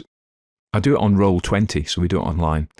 I was wondering, I thought, wouldn't it be fun for me to do some Call of Cthulhu stuff, 1920s horror, and maybe have a few of you. I think we'll have a group of about 4. So if you're familiar, or come and play Dungeons and Dragons with me. If you'd be interested in that, I'm probably going to be overwhelmed. Don't have the time. But just as an idea, if there is anybody, I'm a rubbish dungeon master though, because I forget it's so complicated. Call of Cthulhu isn't as complicated, but D&D 5th edition, goodness me, there's so many things to know. And Tom keeps me straight, really. So we're not too rules lawyery about it. But anyway, that's what I love it. That's what I'm doing tonight.